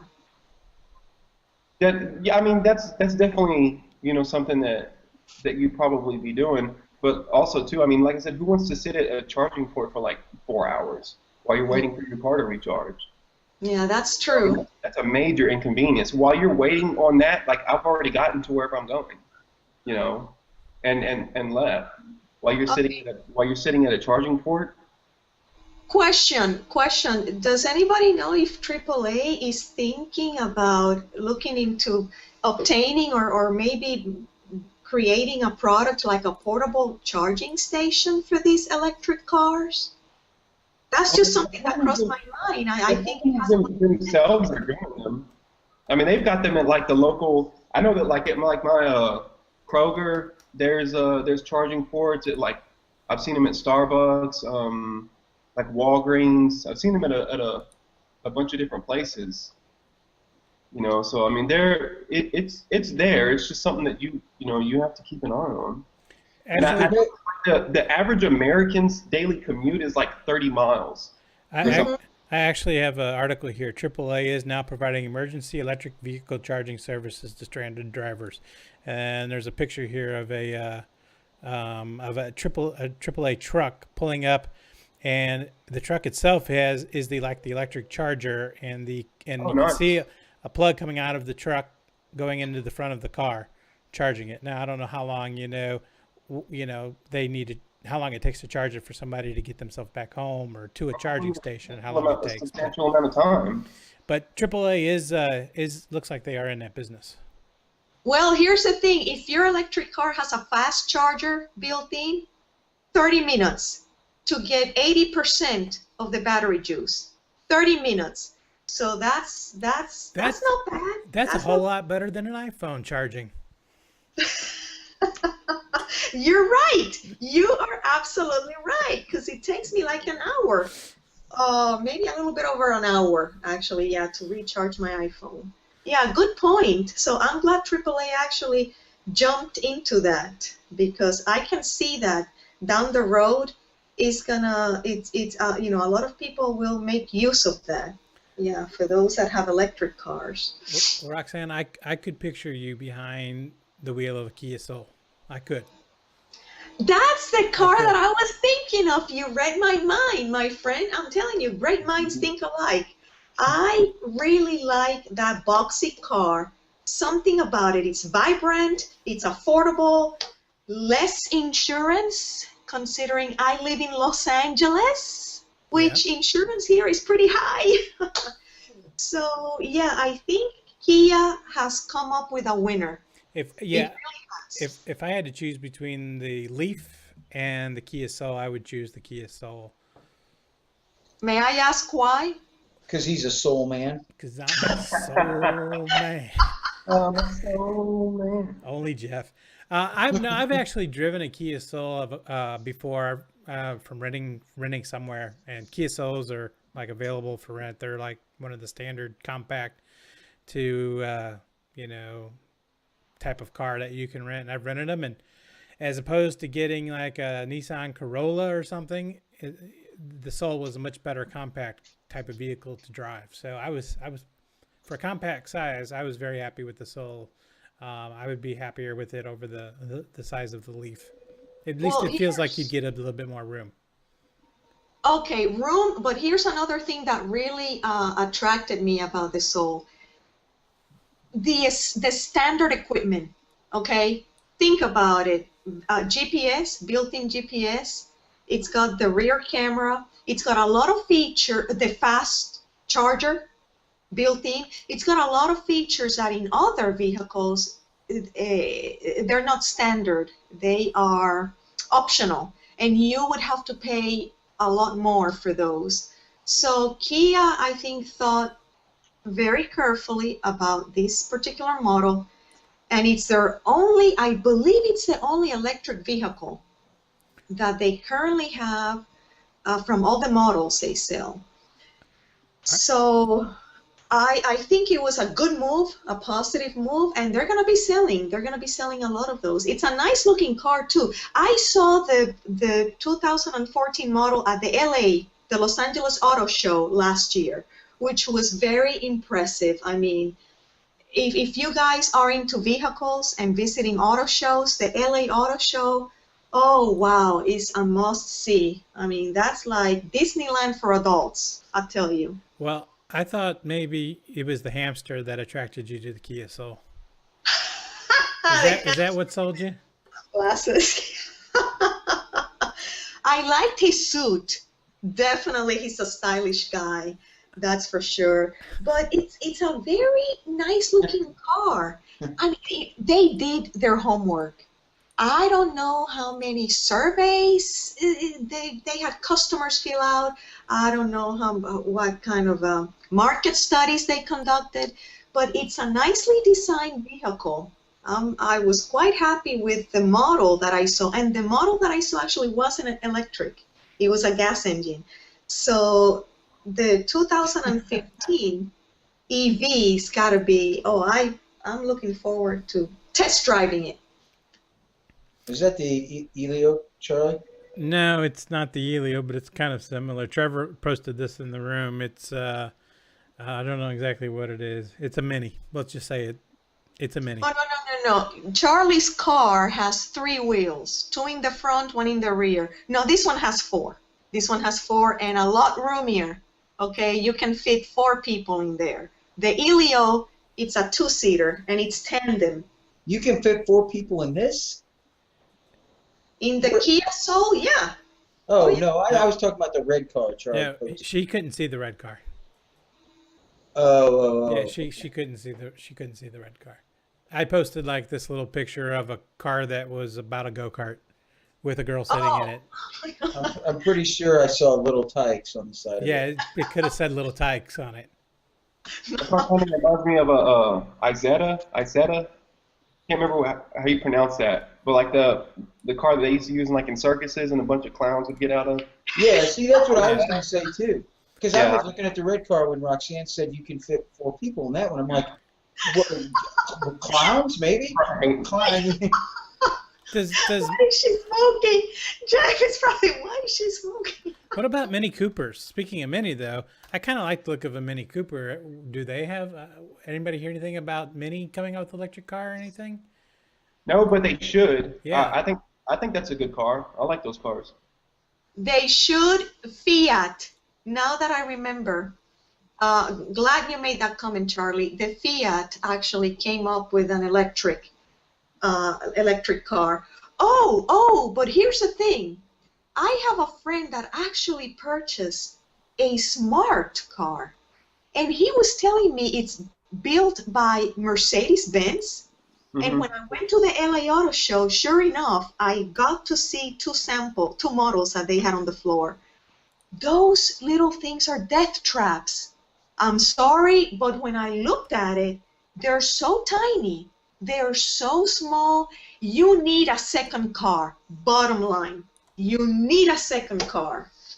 That would be a fun car for like running around town or something like that. But there's no way I would take that thing on the highway. Absolutely no way. No. That makes 2 of us. I wouldn't take it on the highway. With as small as that car is, too, you would. I was certain that the fuel economy on that car was just going to be out of this world, and it's not. I mean, there's nothing impressive about it. For it to be that small, you know, I figured that thing will probably get 100 miles to the gallon, and I think it's like 50 or something like that. I mean, there's nothing impressive about that now. Joshua, all it takes is to be T-Bone in LA on that little smart car Oh yeah, you're not going to make it. and say your prayers. You'll be heading to the pearly gates. Mm-hmm. Well, wait until you have a semi blow by you on the highway too. That's right. It'll blow you right off the side of the Off the road. road, yeah. You'll be a goner in less than Yeah, 1 to 3. Running around town, you know, I think that would be pretty neat because there's definitely benefits with it, like with parking and stuff like that. But I would never take that on a major public road. It's way too dangerous. Yeah, no, neither would I. And actually, I don't think it even sold that much. I don't see, it's not very popular in big cities like LA. So I don't know which markets the smart car really has excelled. I'm kind of surprised that Mercedes-Benz is behind that car because nothing about the smart car says Mercedes. It's Or smart. or smart. There you go, for that matter. Yeah. Yeah. Stick to the Elio, Charlie. I think you'll be quite happy with that car. Of course, I always think of the Elio as, you know, those drag races. That's the kind of car that it reminds me of, the drag races, because of the way the style. The style of that car. Right. The Yeah, Elio? The Elio, yeah. Yeah. That's going to be me in my 3-cylinder Helio. I'm going to be drag racing down route number 1. There you go. There you go. Flames coming out of the pipes on the side of it, right? Well, there's going to be a lot of custom stuff that will be available for it. Matter of fact, one of the first it's going to be one of the first cars that come out when it comes out next year. It's going to be like totally have internet capabilities in it. It's going to be like connected 24/7 to the internet, everything. It's going to be like high tech, and you can run it off your app, your smart app. Like you'll be able to start your car from your app and everything. I put a picture up of the Helio in the room here. But So when you went to put down the down payment to reserve the car, were there any options that you could pick from? yeah, there were a few options you could pick from. Some were from refundable options to non-refundable options. I chose the non-refundable options to keep me up as far high as I could in the line. And under the non-refundable options, it means if they don't build the vehicle, which it's possible that doesn't ever get built, I would not see a refund for my deposit for the vehicle. They just got, so they're trying to get, in order to build it, they need more funding, and they're waiting for some of the government funding that like Tesla got and the Nissan Leaf got. They just got approval last month from the government for their first step of funding, and they've got one more hurdle, I think, to go through. And if they can get through that next hurdle, between that, they've got orders now of over 35,000 for them. It looks like they're going to be at least built. You know, who knows if they'll be successful or not, but it looks like they're at least going to be built. But you had a choice of a refundable or non-refundable deposit. If you did a refundable deposit or non-refundable, it got you higher up in the line. It got you ahead of all these other refundables. So I took the investment risk and said, I will make it non-refundable. And they're giving me a % of it in addition toward the purchase of the car if it's built. Oh, that's somewhat risky. So you really have a lot of faith on Elio Motors. It's, to me, really no more different than buying a share of stock. I have a feeling that there's upside if the car is produced, especially if I get in early and I don't even like it. Say in the first 6 months, there'll be very few of them out there. I'll have no problem like selling it to somebody because it'll be one of those cars that'll be like kind of unique. And $6,800, I'll be able to sell it to somebody and get rid of it if I need to. Now, if it's not built at all, then I take a hit for my deposit, and I probably look stupid. But you know, it's no different than trading stocks. It's just the risk to reward. I felt the by getting in now and being able to get the car within the first, you know, like I'll be able to actually go to Shreveport and pick it up off the line if I want to, and I think I might do that. Okay. There was a car company that was made a while back called the Fisker Karma, and I was such a fan of that car. I absolutely loved that car. Whose phone is that? Somebody was calling me on another line. Oh. Yeah, I was such a fan of that car, and they came out, and their cars were just plagued with problems, absolutely plagued, and they wound up, I think, going bankrupt or something like that. But their cars were beautiful cars. We have Trevor in our chat room is talking about the smart car, Roxanne, and says they're all over. And I think it's Toronto in Canada. The smart car's all over in Canada. Canada, yes. Oh, that's wonderful. That's great to know. I mean, Canada is huge. So think about it. I hope they have enough. No, Vancouver. I don't know why. Vancouver. Okay. Lovely city. It's like my second favorite city after New York. Oh, all right. I'll have to visit Vancouver. Oh, it's a must visit.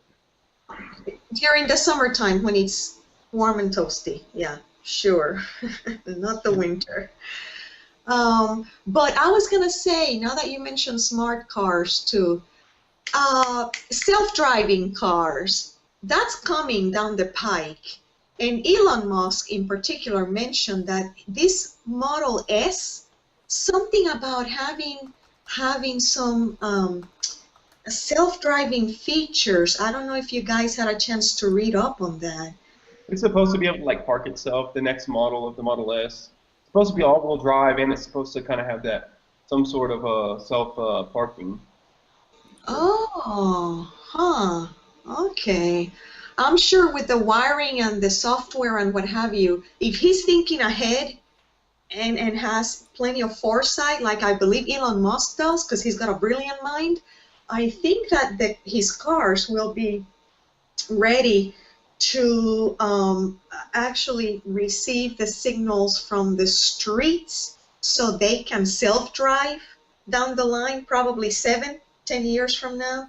But that's what he was talking about. And Google actually has already built self-driving cars. Mm-hmm. And you see them driving by themselves around the campus. It's it's quite fascinating, actually. I just want to skip past the self-driving car and just go straight to the self-driving drone.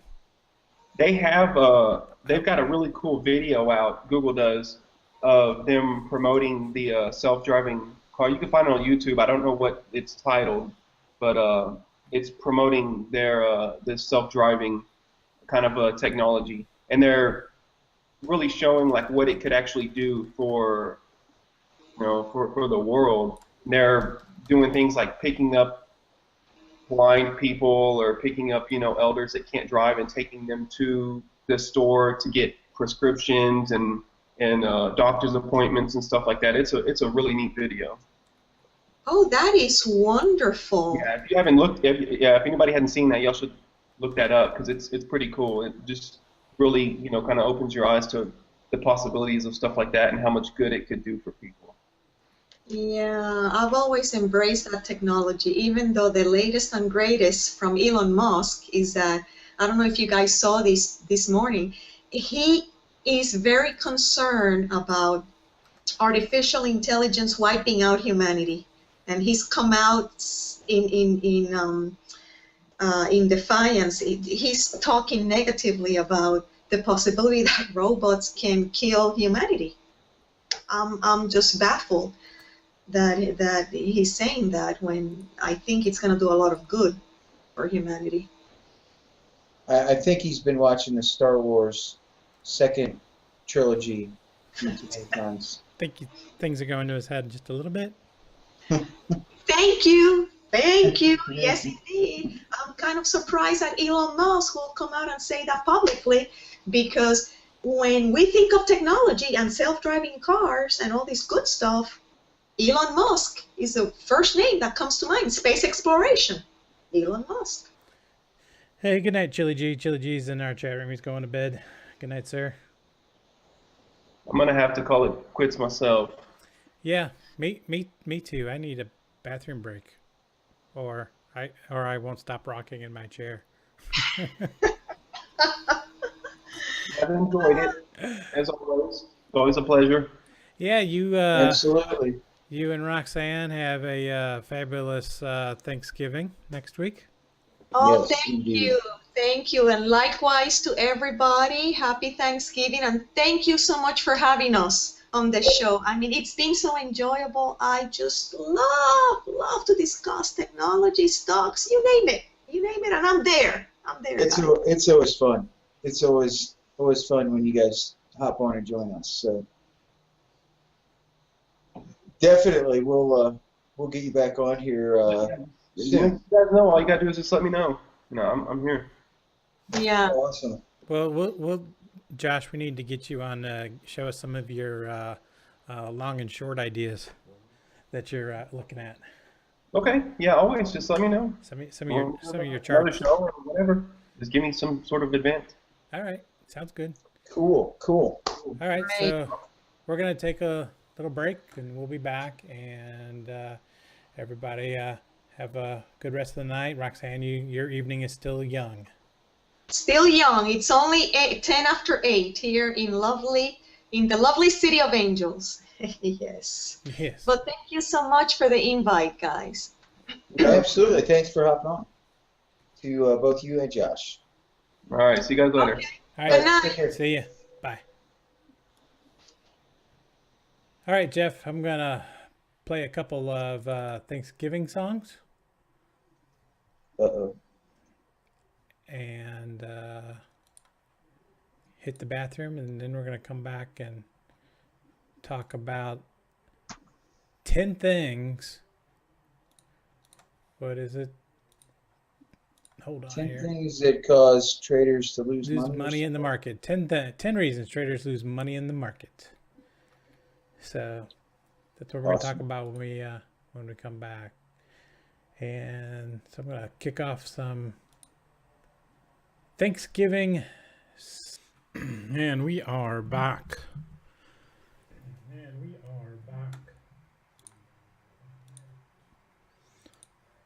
I have my bobby on, so please mind the gap, please. Trevor, I'm doing my very best accent. I need to spend a few days over in England in order to get the accent back up.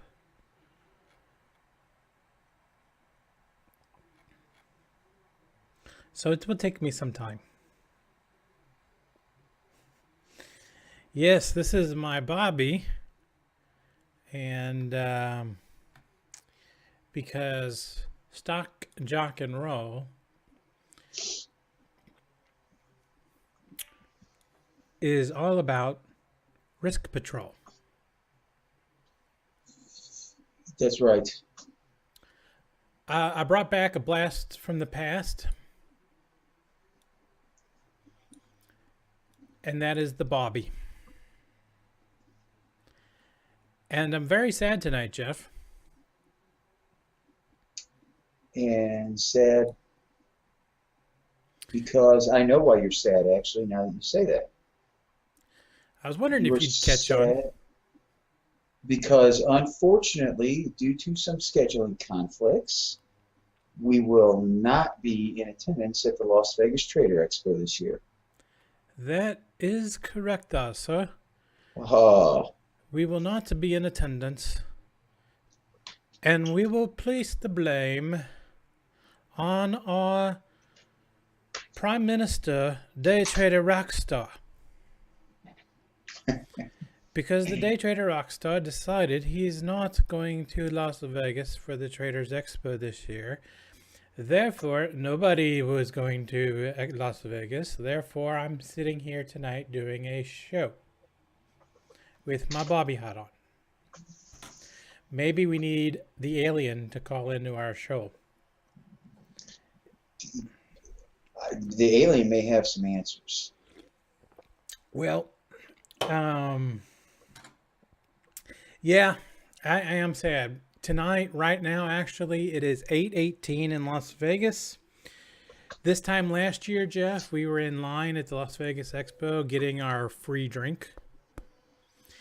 Yes, we were. So I can picture everybody at the expo in line. We'll pretend we just walked over to the Ninja Trader booth and we're talking to the guys there, and we'll pretend we're going over the TC2000 guys and talking to them there. And then I have to keep pulling you back because you keep wanting to talk to all the girls at the TD Ameritrade station that are working over there. But we're not there. We are not there. So we're there in spirit. We are there in spirit. So I thought I'd put the Bobby on to talk about our risk patrol and our search for risk patrol candidates this time last year. So this video is 1 year old. And this was Jeff and I out in Vegas last year searching for risk patrol candidates. I will play this video. Jeff is doing an interview and we're looking for risk patrol because, you know, Stock Jock and Roll, we are all about risk, and we are here to protect you from doing stupid things in the market, which we'll get to after this when we talk about our list of 10 things traders do to lose money. And you can stop these things to help losing money. So here's our little clip from last year's Traders Expo in Vegas that we're unfortunately not at this year. Hey. We're with StockJocknRoll. Yes. So we're right now going to take your picture. We got a couple questions. This is my buddy Charlie. Hi. So we definitely need a picture taken with you. Because in the stock market, we're risk patrol, and you guys are some great risk patrol. Right. Do you guys follow markets at all? Or the economy or anything? You don't have any idea what's going on, really? What about Obamacare? Do you have any kind of thoughts on that? I actually I have health care. I don't have to worry about it. But as far as stocks go, don't care. Don't go. You know, let somebody else worry it's about something that it. needs to happen, but I don't necessarily know what happens. You are good because I've said the same thing. I completely agree. The concept is good. Execution has been poor. Yeah, but they're working on it, and hopefully in the next 5 years we can iron this out. They're working on a casino down there too, but I mean, it doesn't do them any good in the meantime, right? No, it's fixed. Yes, I get a photo, yeah. Just those for tips if that's great. Yes. So that was our little risk patrol search. So we won't be able to find that in Las Vegas this year. But I do think I am going to do my best to come to the Trader Show in New York City in February. So why we can't do Vegas, I'm going to try to make New York City. I also heard Johnny's going to put together maybe something in the next couple weeks, Christmas holidays, for anybody who's local in New York to come out. Don't know if I'd be able to make it to that. I don't know what day or time he's planning, but I'm going to try. Since we didn't get to Vegas, I'm going to try to get to New York, even though I do not want to go to New York in the cold. Hate it. Yeah, this may be a bad time of year to be heading that direction. I don't even want to think about it. That's the only reason I've never gone to the Traders Expo in New York in February, is because it's just stupid cold. So why would they do? I don't understand why they planned that in February. I have no idea. In the Northeast. I have no idea. They need to. Well, it's because there's nobody there in the summer. All the traders are, take the summer off. So I don't necessarily would want to go there in the summer either. But how about May, late April? Right. Something that's not February. But I think I will just have to make it a business decision. I think that's the only way I can make my mind actually think tax write-off, business trip, and that's the only way I think I can get myself there. Okay. Well, I can tell you we won't be finding risk patrol candidates like that in New York, probably. Well, we might, but yeah, they won't be dressed quite like that. Probably not in February, especially. No. So I'm not sure, but I think we will have to go looking for some risk patrol candidates. You know how? Oh, here's the thing. They've all did these videos ever since that one woman walked down New York Street for like 10 hours. Remember the video that went viral? Woman walked. Oh, yeah. Yeah, walked down the street for 10 hours, and and all the guys that were whistling at her and calling her names, and now everybody else has done it, from the Pope walking down the street to to anybody made their own little video walking down New York Street. Well, I think we need to walk down New York streets looking for risk patrol. 10 hours of walking in New York streets looking for risk patrol candidates. Let's plan that. That's what we're going to do. We need to find someone that can tag along and record while we're out walking. We're looking for risk patrol candidates. So if there's any volunteers in the chat room that's coming to New York City or that can handle the camera, while Jeff and I are out on the frozen streets looking for risk patrol, you help us out. Hey, Play 09, good evening. All right. So let me get to the list. So you have. Yeah, I'm pretty sure you're right, Trevor. We won't find the talent. It's quite a shame, too. Yeah, that is a shame. All right, so I will post this in the room so everyone can see the 10 reasons traders lose money in the market. This is written by Steve Burns. If you're not familiar with Steve Burns, he is on Twitter. Don't know his handle on Twitter, but if you just Google Steve Burns Twitter, you'll find it. He's a good follow. He talks about trading quite a bit on there, and talks about rules to trading and some things. So I'm going to post this link in the chat room, and I wanted to go through and to talk about these. Just give you an update on the markets here. Not too much going on, but the Nikkei index is down 105 points, or 0.6%. So it's moved back up a little bit off the lows. Same with the ES. We're just a little bit off the lows here. Had a little run. We had a little breakout, and now we had a little breakdown, but we're still trading above this current low at 42.75. If we lose that overnight tonight, we'll probably test this 41.50 and then down to our overnight lows at 37.75 on the downside. On the upside, a break at 46 probably will bring us back up to test the 47 and a quarter area, and then above today's high at 2048 and a.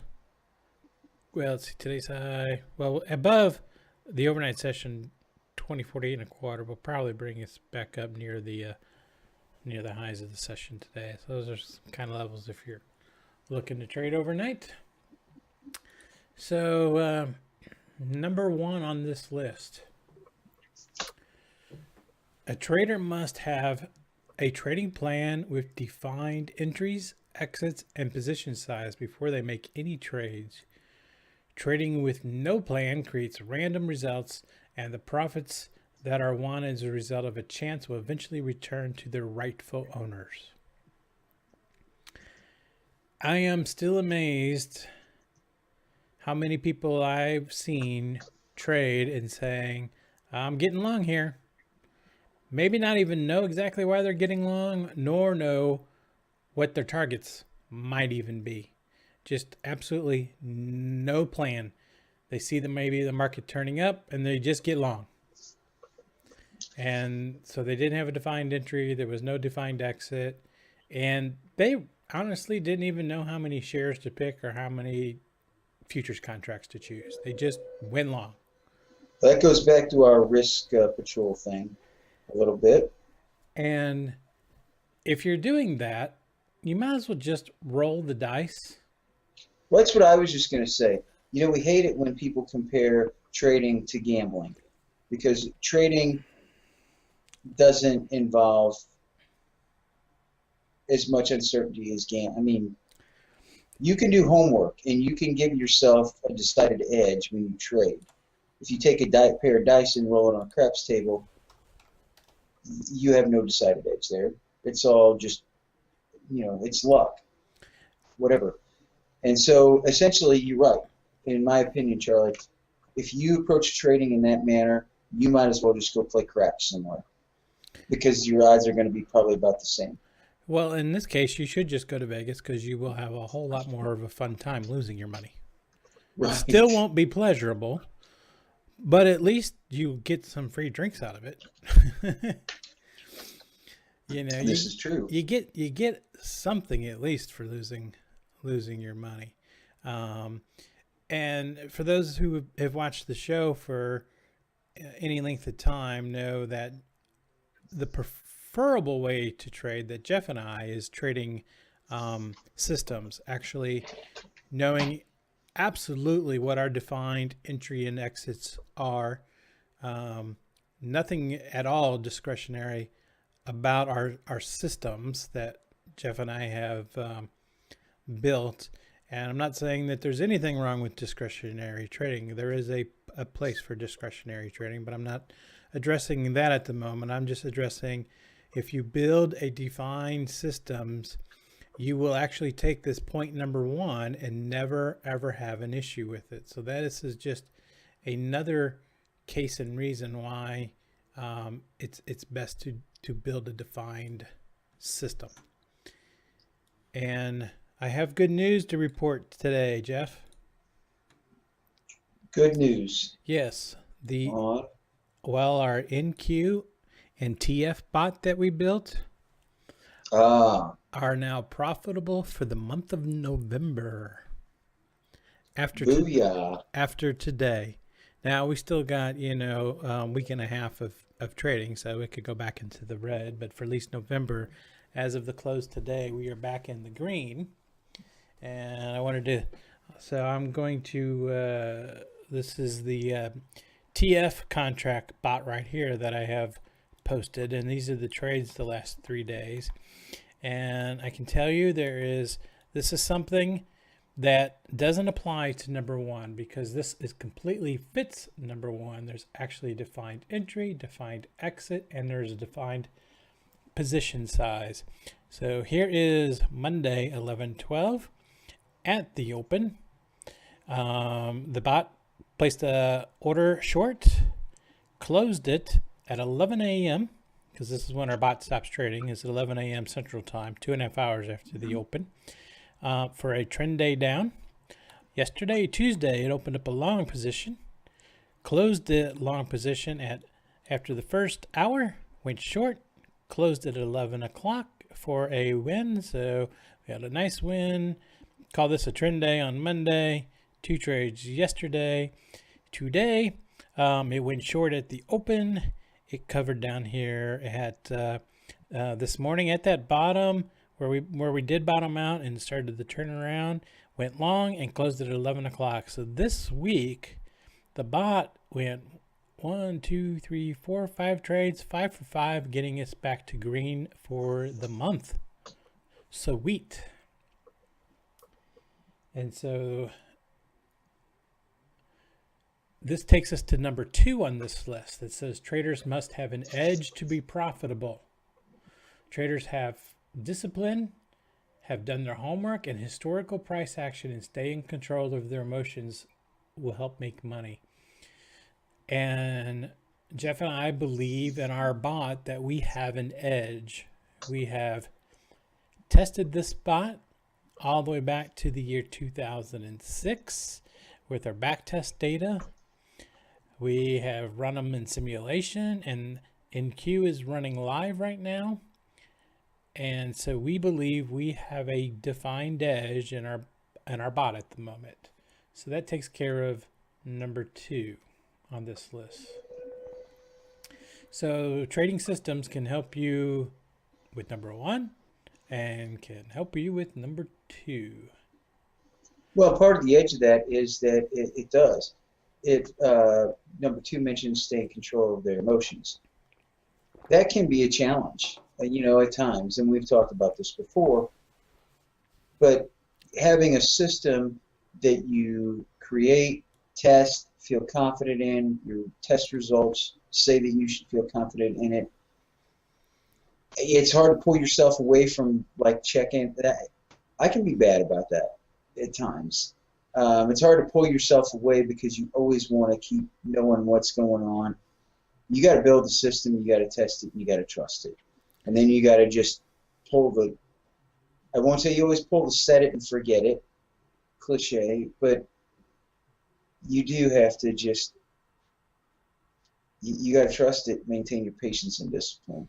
You're absolutely right. 2 weeks ago, Jeff, I came on here and I talked about the system on the 5th of November, and the system took a $600 loss. And it seemed like I railed that night for about an hour, how it doesn't matter if it was a discretionary loss or a robot taking a loss. It's still a loss and it still hurts. Right. But I know that we have an edge with the bot, and so you have to let it play out. Mm-hmm. And actually have decided since that time, was able to go back and do a little bit more analysis and decided never to let a trade go against me by more than $400. So I'm putting a max cap loss on it. It feels like I can add to the edge a little bit by capping some of the biggest losers out of the system that it has had over the last several years. Right. And so this is something that until you see it run live, and it was actually my emotions that actually came into play to say, is there a way I can go tweak it to maybe fix my emotional when I see that $600 loss? I did. So I will never encounter a $600 loss in my system. So that's a good emotional component that makes me feel even a little better, about it. And it took till today, 2 weeks later, before I'm back to green again after that $600 loss for the month. So, but that's a tough decision to make too, because the system lost, showed a loss of $600. In general, the emotional knee-jerk reaction is, I'm not moving the cap on it because I want my $600 back. If I move my cap down, it's going to impact how quickly I might be able to get that back. And so, but it's, you got to be logical, be patient, and be robotic in more ways than one, really. Robotic is a perfect way to look at it. So number 3 on this is the biggest mistake that the majority of traders make at all levels is that they trade too big. Big position sizes causes emotions to run high, infringing on reason. Big losses are also more financially and emotionally devastating. The position size of a trade should never put a trader's lifestyle or trading career at risk. Absolutely.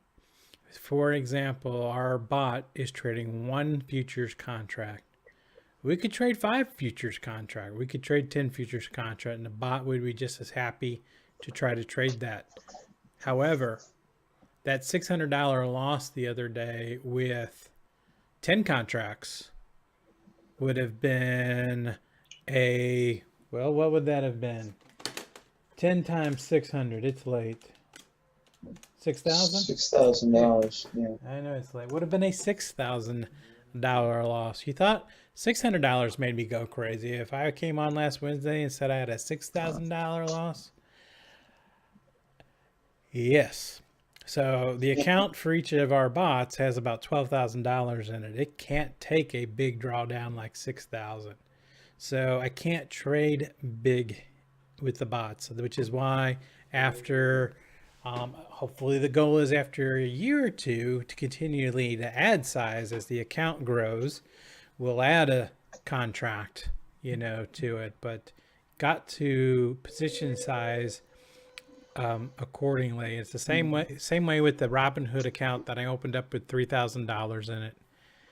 I can't go. A lot of people would just try to go all in on one stock and say, I need to buy, 100 shares at something at basically, $30, $30 stock and buy 100 shares and go all in on it. Well, that position sizing is completely wrong. You can't buy 30 shares of $100 stock, or 100 shares of a $30 stock with $3,000 in your account. I may only be able to buy, actually, you should probably trade no more than 1 or 2% of your account. So let's just say 2% of $3,000 is going to be $60. So that's really the amount of risk I should only be taking to potentially to lose in that trade. Probably I was only going to let me buy about 4 shares or 2 shares of that stock. So it's just an idea. It's okay to buy 10 shares of something until you build up your account. The biggest thing that blowing out your account on big position sizes will get you so quickly out of trading that don't do it. All right, so number 4, when the market opens, the trader must have the discipline to follow the plan they created when the market was closed. No system will work if the trader does not have the discipline to follow it. Well, number 4 just kind of tells you, Jeff, that maybe you should just get a system. Right. Because I don't have to worry about it. When the market opens, the system takes the trade. I don't have to physically decide, do I want to go long? Do I need to go short today?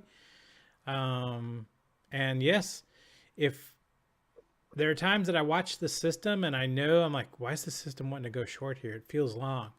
And if the system was not manually running itself, I may make a wrong decision and override it discretionary wise. And so therefore that takes away the discipline. You've got to have complete discipline to execute your trading plan. Well, you need to make sure you thoroughly test the plan too. Don't see it be successful a couple of times and think that you've got a system. Because the minute you do that, you end up getting smoked. I mean, a short-term success rate, I would say back test it, forward test, do it thoroughly, feel comfortable with it, because... Agreed. That's a good point. Even if you're discretionary trading, at least know the results of your setup, at least what has happened in the past, and have very good statistics whether it may or may not have an edge to it. Right, and having a system doesn't necessarily mean that you're automated trading. Correct. Even if you're going to trade discretionarily, you still have to have a system and a strategy when you approach it to know what moves you're going to make. And maybe you can intervene at points. Maybe you see something that the system would have missed for somebody who's doing it automated. May not have been a deal breaker, may not have completely killed you, but maybe you milk a few more dollars out of it if you're doing it discretionarily. But you still have to have that system, and you have to follow those rules. Yep. Number 5 on the list. When a trader's desire to be right is greater than the desire to make money, they will illogically let a losing trade run to avoid admitting that they are wrong. Oh my gosh, I cannot tell you how many times I did this in the past when I was swing trading stocks. And no, the market's not right. I am. I gotta keep fighting. Yes, my chart thinks it should be long. I need to be long this thing, or it can only sell off so much. It sold off 1% today. It's got to be back up tomorrow, right? It has to be. Well, and the thing is, too, one thing I throw out there when it comes to that, Charlie, and I think we brought this up before, too, but again, all this stuff is never bad to repeat. And just remind, because it's easy to slip away from some of these principles, but your chart may have been the most perfect chart in the world, and it may have been the right chart, and you may have set it up perfectly, and the market should have gone the way that you went. But when you're one person and there's potentially 300 other idiots out there that aren't thinking on the same line as you, they're holding the hammer and the leverage, right? So no matter how right you are, that doesn't mean the market is going to go with the right, always the right direction or whatever, I guess. Yeah, if you can't be 100% right, you never will be. So, right. Even the best free throw shooter in the world on the NBA doesn't shoot 100%. And I'll give you an example here on our robot where it's wrong. But it knows it's wrong. It says, hey, accept that I'm wrong, but I need to switch directions and change. And so this is 11/13, which is, what is that, last Friday? No, last Thursday, because our bot doesn't trade on Friday. So it opened up a long position last Friday morning, but it closed the long position after about the first, within the first 2 hours, an hour and a half or so. Looks like it closed it here at 9:49. And the market opens at 8:30 Central Time. But it closed the position for a loss and said, I can't be long here because the system has realized I need to flip. And so it did. It flipped it short and closed the second trade for a winner here on Friday. So in this case, we had two trades. The first one was a loser. The second one was a winner. If you're discretionary trading and you went long here, and it comes back to where you went long, you tend to maybe hold on. And then if you hold on and it starts going against you and you're like, it's got to come back, right? It's going to come back and retest this. Well, it never came back. And then before you know it, what you had down is you're still holding a loser. So know an exit point. Know exactly when you want to get out, and get out when that exit point happens, even if it's a loser. It's okay to lose. It's okay to lose. Our system loses almost 50% of the time. Just make sure your winners are much better than your losing trades.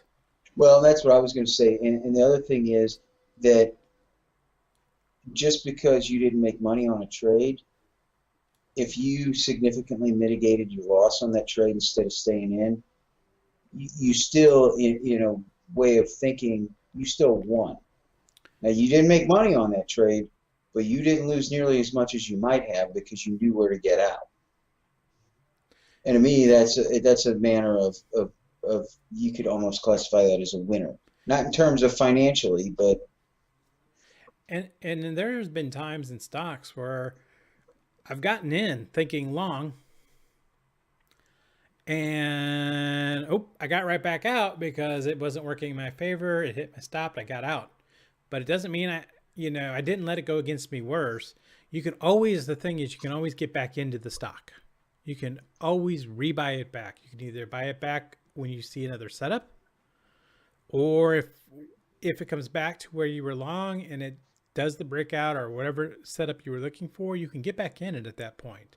So don't hesitate to take the loss and wait for it to go a little bit more in your direction than it started to. Let's see, what's number 6?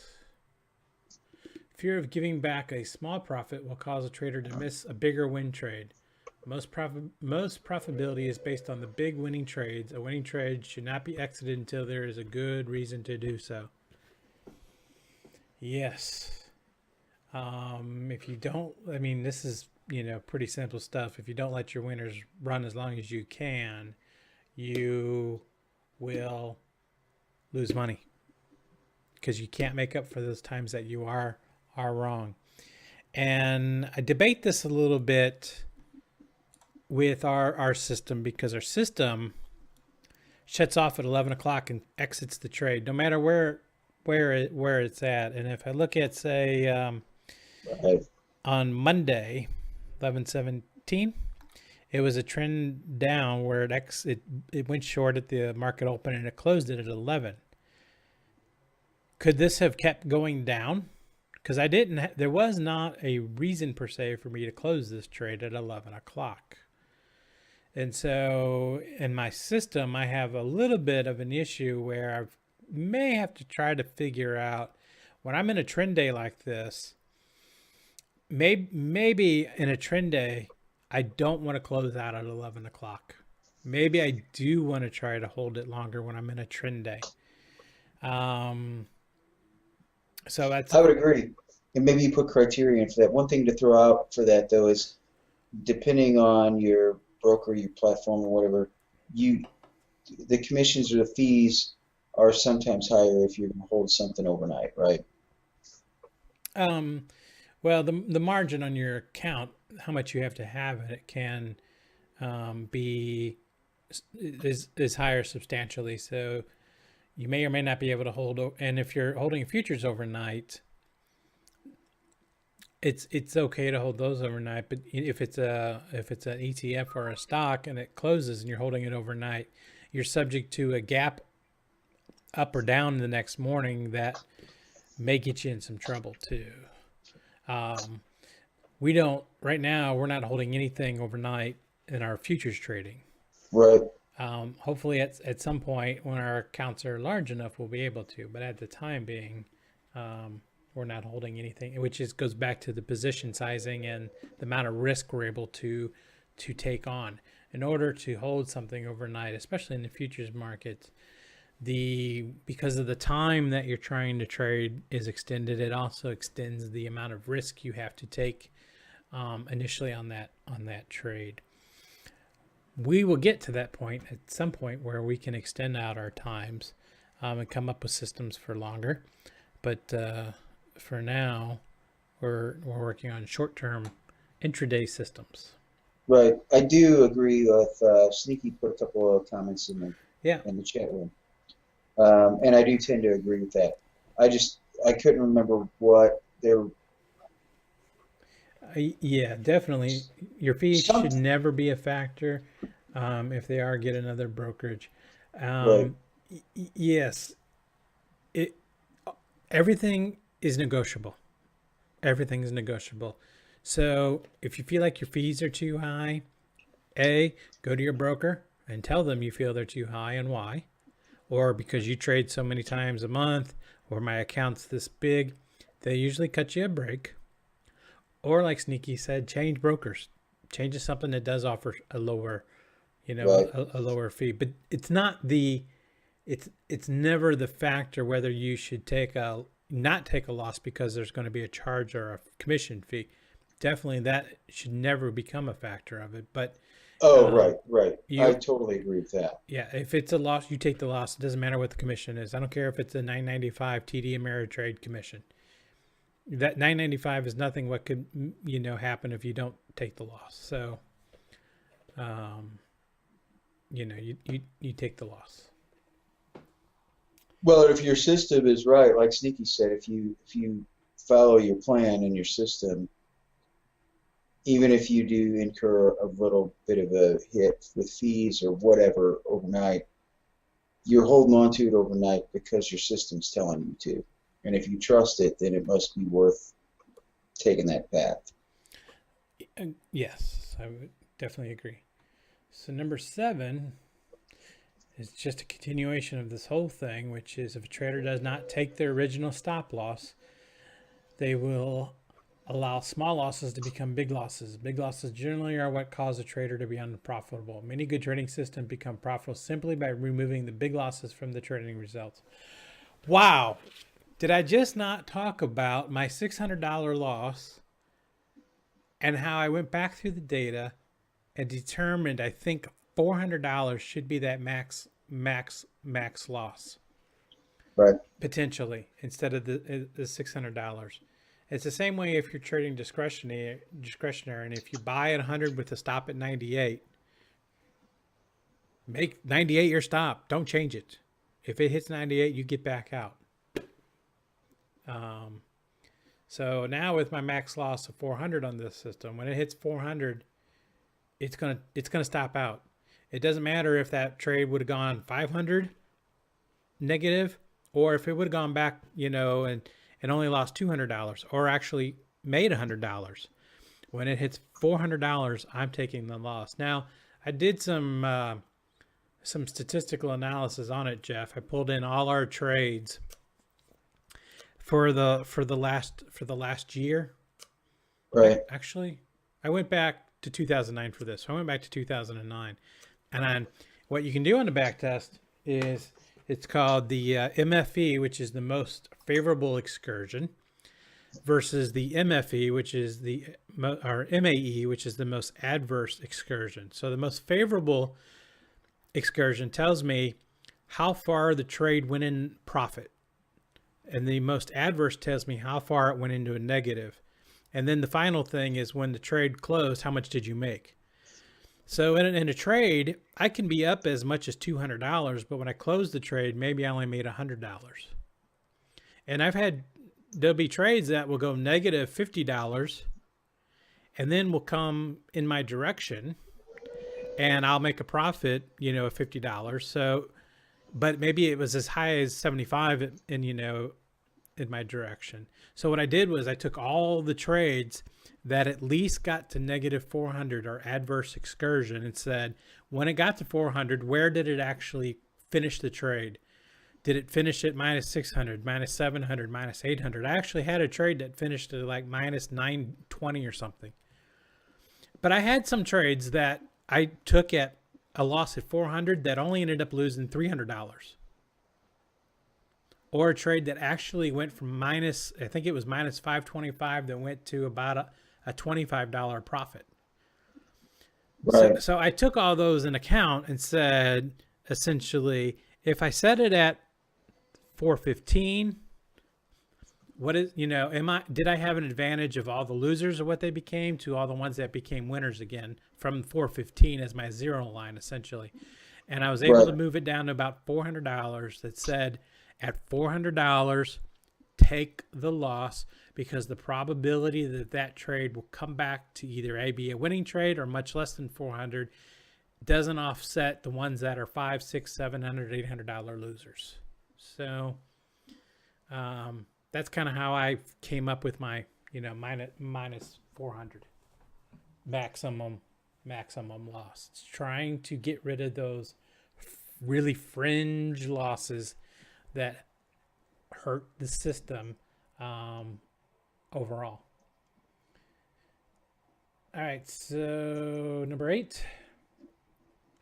Traders that do not account for events outside the known bell curve can be ruined.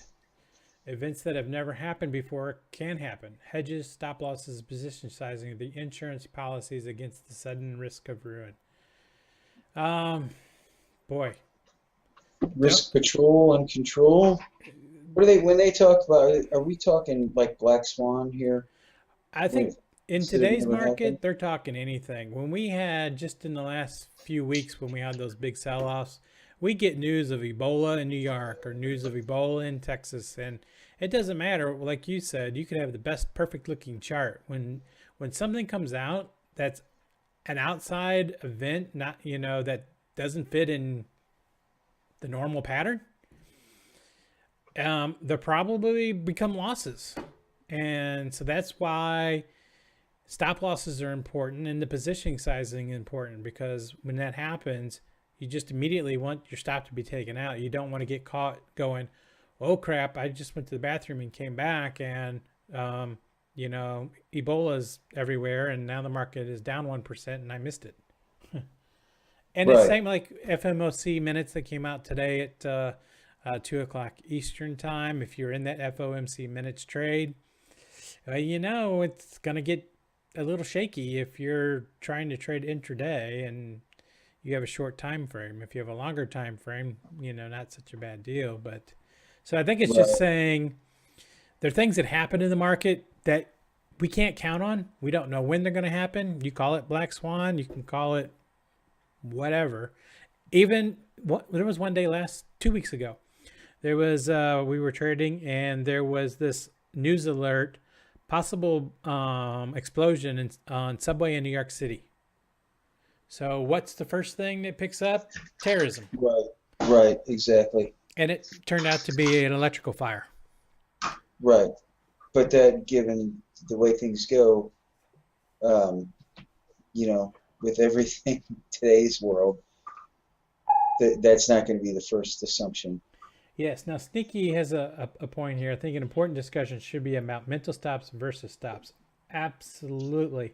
I would agree with that. Now, our system, Sneaky, does not actually place a stop in the market.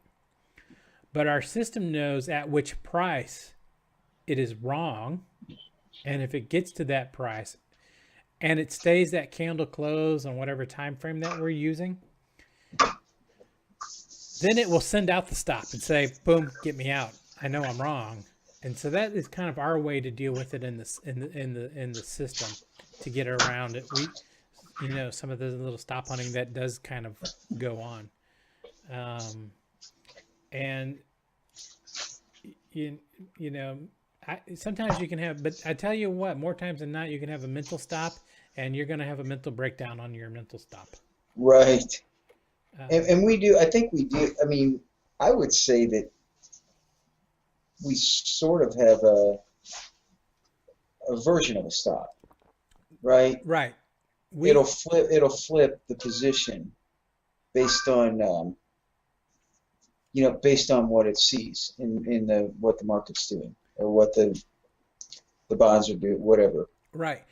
Right. Now, it could cost us at some point if there is some catastrophic event. In our example, in our ZB trading system, Moonraker, it trades on a 5-minute chart. So we have to wait for a 5-minute candle to close before we would exit a position. And in 5 minutes time, that market code could go against us at some point. Right. But we have many times that in our 5-minute candle, if we would have put the stop out there, it would have taken the stop if it would have been out there in place, because the 5-minute candle didn't close. So that's just the risk that we're taking those risks. We do know that I have a 5-minute window that if something happened, it could be catastrophic. But I do know it won't be more than 5 minutes.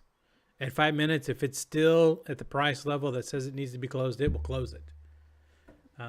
Right. Well, and that goes back to testing the system too, because versus just having a stop out there that if XYZ happens, you bail your position and then that's it. No, we reverse it. But we know based on the testing that the system works. And so that to reverse the position and go long from short as opposed to just having a stop and going short and boom, we're out. Right. No, we're just turning around and we're going the other way now. Now, if I'm sitting in front of the system most days watching the bot, I always have authorization to override the bot. So if there's some news item that I can see that clearly is something I need to be concerned about, that I felt that is worth turning the bot off, I could click and turn the bot off. So I do have that capability to close out that trade discretionarily wise. I will say that is sort of another protection, but I'm not always watching the bot. Sometimes the bot's going in the background and I'm watching another stock. But if it's an event like that, most likely I'm going to hear it from Johnny, or it's going to come through my news feed or some alert that there's something going on, or I'm going to just see it in the stock I'm looking at already. That's something drastically changed. But Sneaky in the room said, so basically you trade on a 5-minute chart. In the ZB bond system, Sneaky, we trade, it's a 5-minute chart. In the TF and the NQ system that we trade from market open for the first 2.5 hours, this is a 1-minute chart that we're using. It's a 1-minute time frame. But even though it's a 1-minute time frame, don't let it confuse you. It's not trading a lot. It trades on average 1.5 times per day. Actually, when it trades more, when I get like 6 trades in a day, I know the bot didn't do well. The bot got chopped up. Let me go back and find a chopped up day. This is kind of a chopped up day. This one took four trades, had three. This one had 3 losers. When was this? This was on the 12th. I guess that was last Wednesday. And 1 winner to close it out. But NQ and TF is trading our parameters that we have set up to execute are based on a 1 minute time frame. 5 minutes for the ZB time frame. All right, so need to be careful talking about being able to override the bots. I think if Elon Musk is right, that may not be possible for much longer. Yes, because the bot will just take over my account and do whatever it wishes and won't let me back in. That's right. It'll change. The bot will change the password on me. It could happen. Oh wow! All right, we got 2 more to go through, and then I think we call it a night because we're actually past our time at the moment. We are. Number 9, traders with too much hubris will eventually make a decision that ensures a fatal trading result. Okay. Anybody out there that doesn't know what hubris is, enlighten me, Jeff. It means extreme pride or self-confidence. Basically, you have a little arrogance. Look, hey, it's great to be confident. Don't be overconfident. Don't allow that that arrogance or whatever.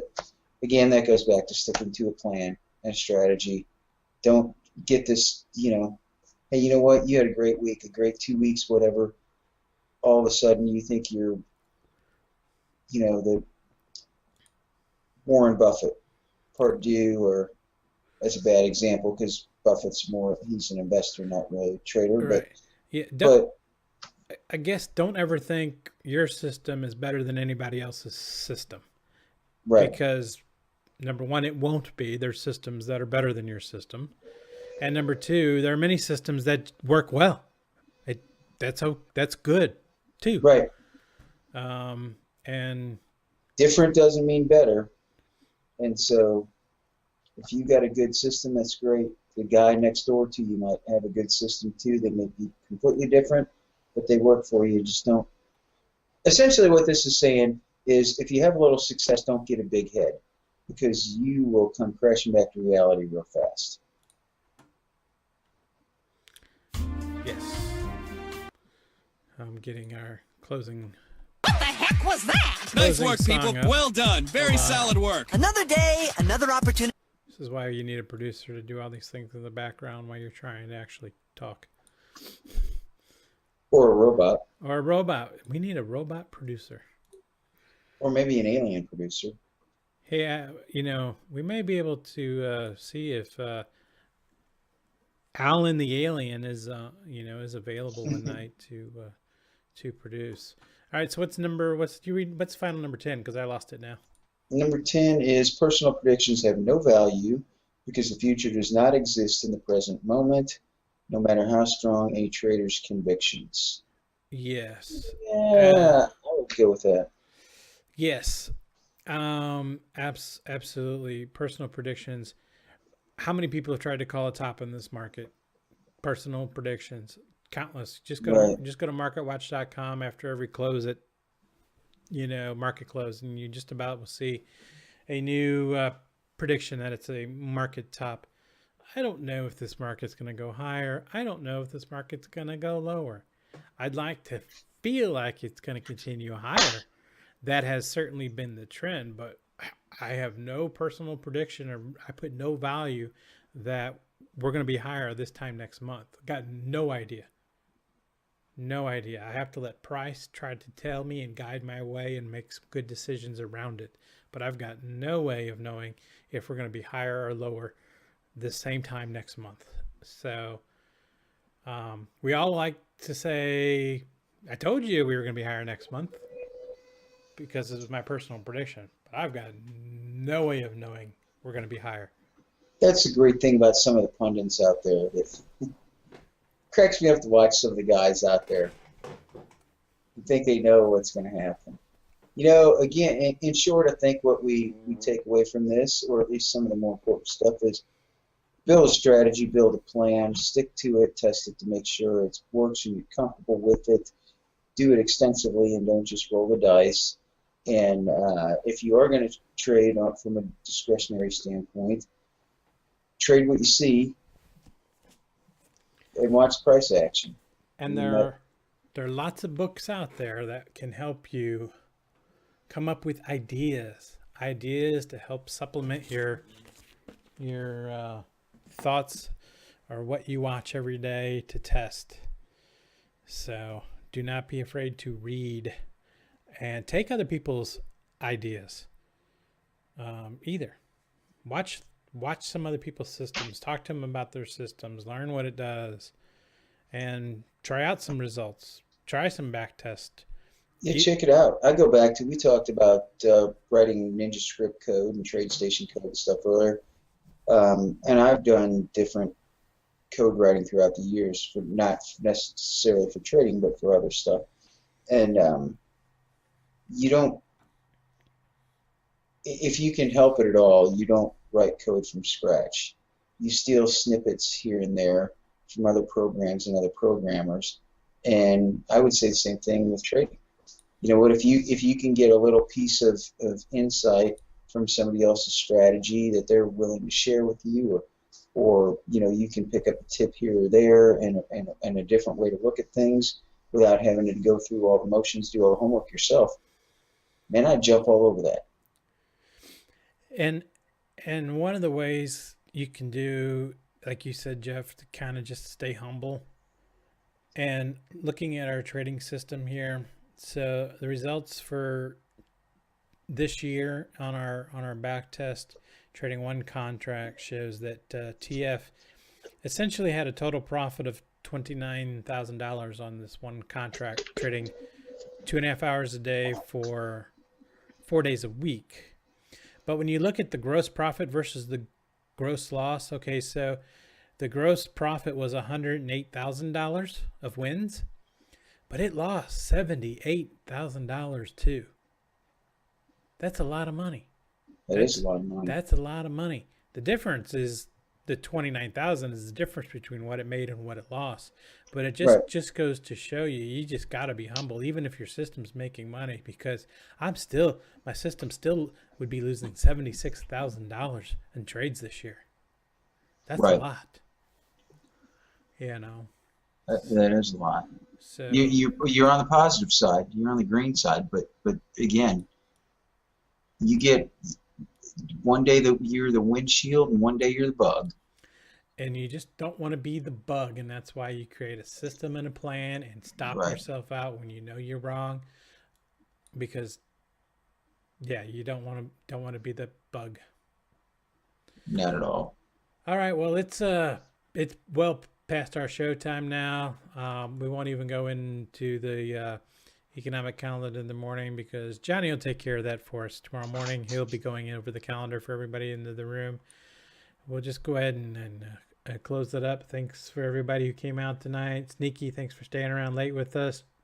The Vok who took off. Trevor, if you're still around, good night, man. Toon, Chili G was out there earlier. Hoover, Keldar, Sonny, all of you, thanks for coming out and supporting the show. And again, we will not be broadcasting next Wednesday night, the 26th. It is the night before Thanksgiving. A lot of people will be traveling for the holidays, so we will not be broadcasting a show next Wednesday night. So we'll be back 2 weeks from tonight in December. Wow, hard to believe it's December already. December 3rd is when we'll be back with our next show, a couple weeks before we take a Christmas break. So I don't know where Jeff stepped away for a second. You coming back, Jeff?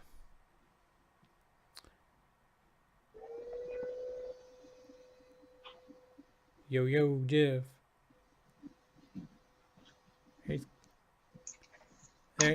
There. You got any There you are. You got any last words? I told everybody we won't be on next week. We'll be back December 3rd. Any last parting words? Just reiterate your thanks for everybody that hangs out with us with the Two Clowns on Computers on Wednesdays. It's always a fun time. We appreciate all the interaction with everybody. And like you said, we're not going to be here next Wednesday because of the holiday. So I want to make sure and tell everybody have a great Thanksgiving.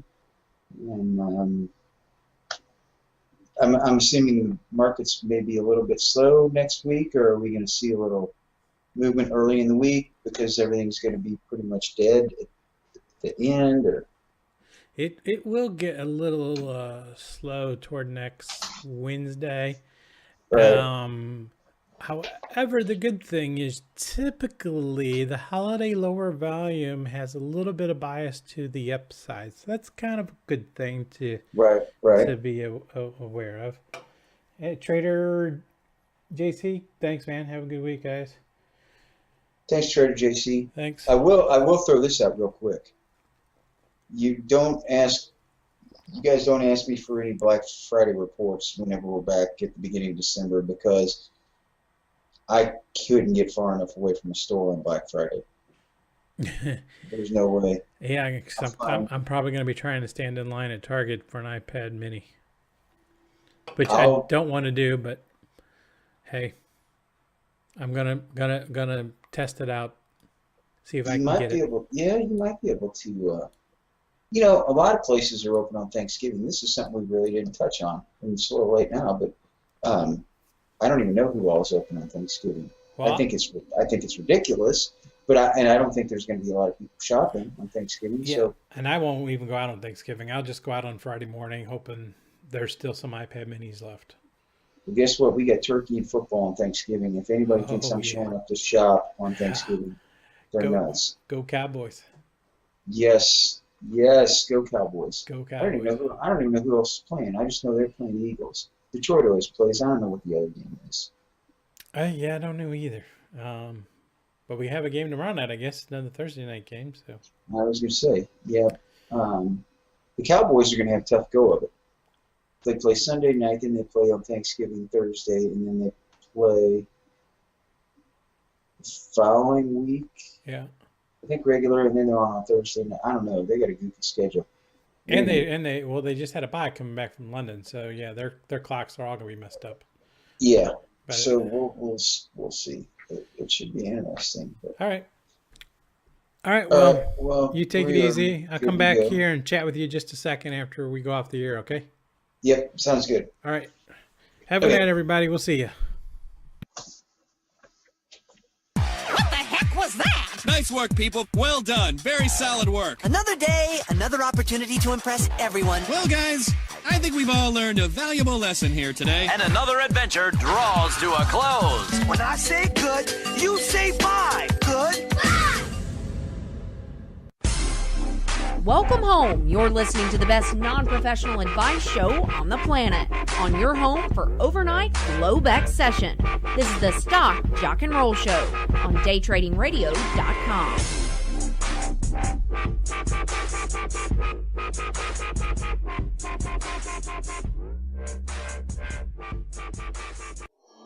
This is your wake-up call, pal. Go to work.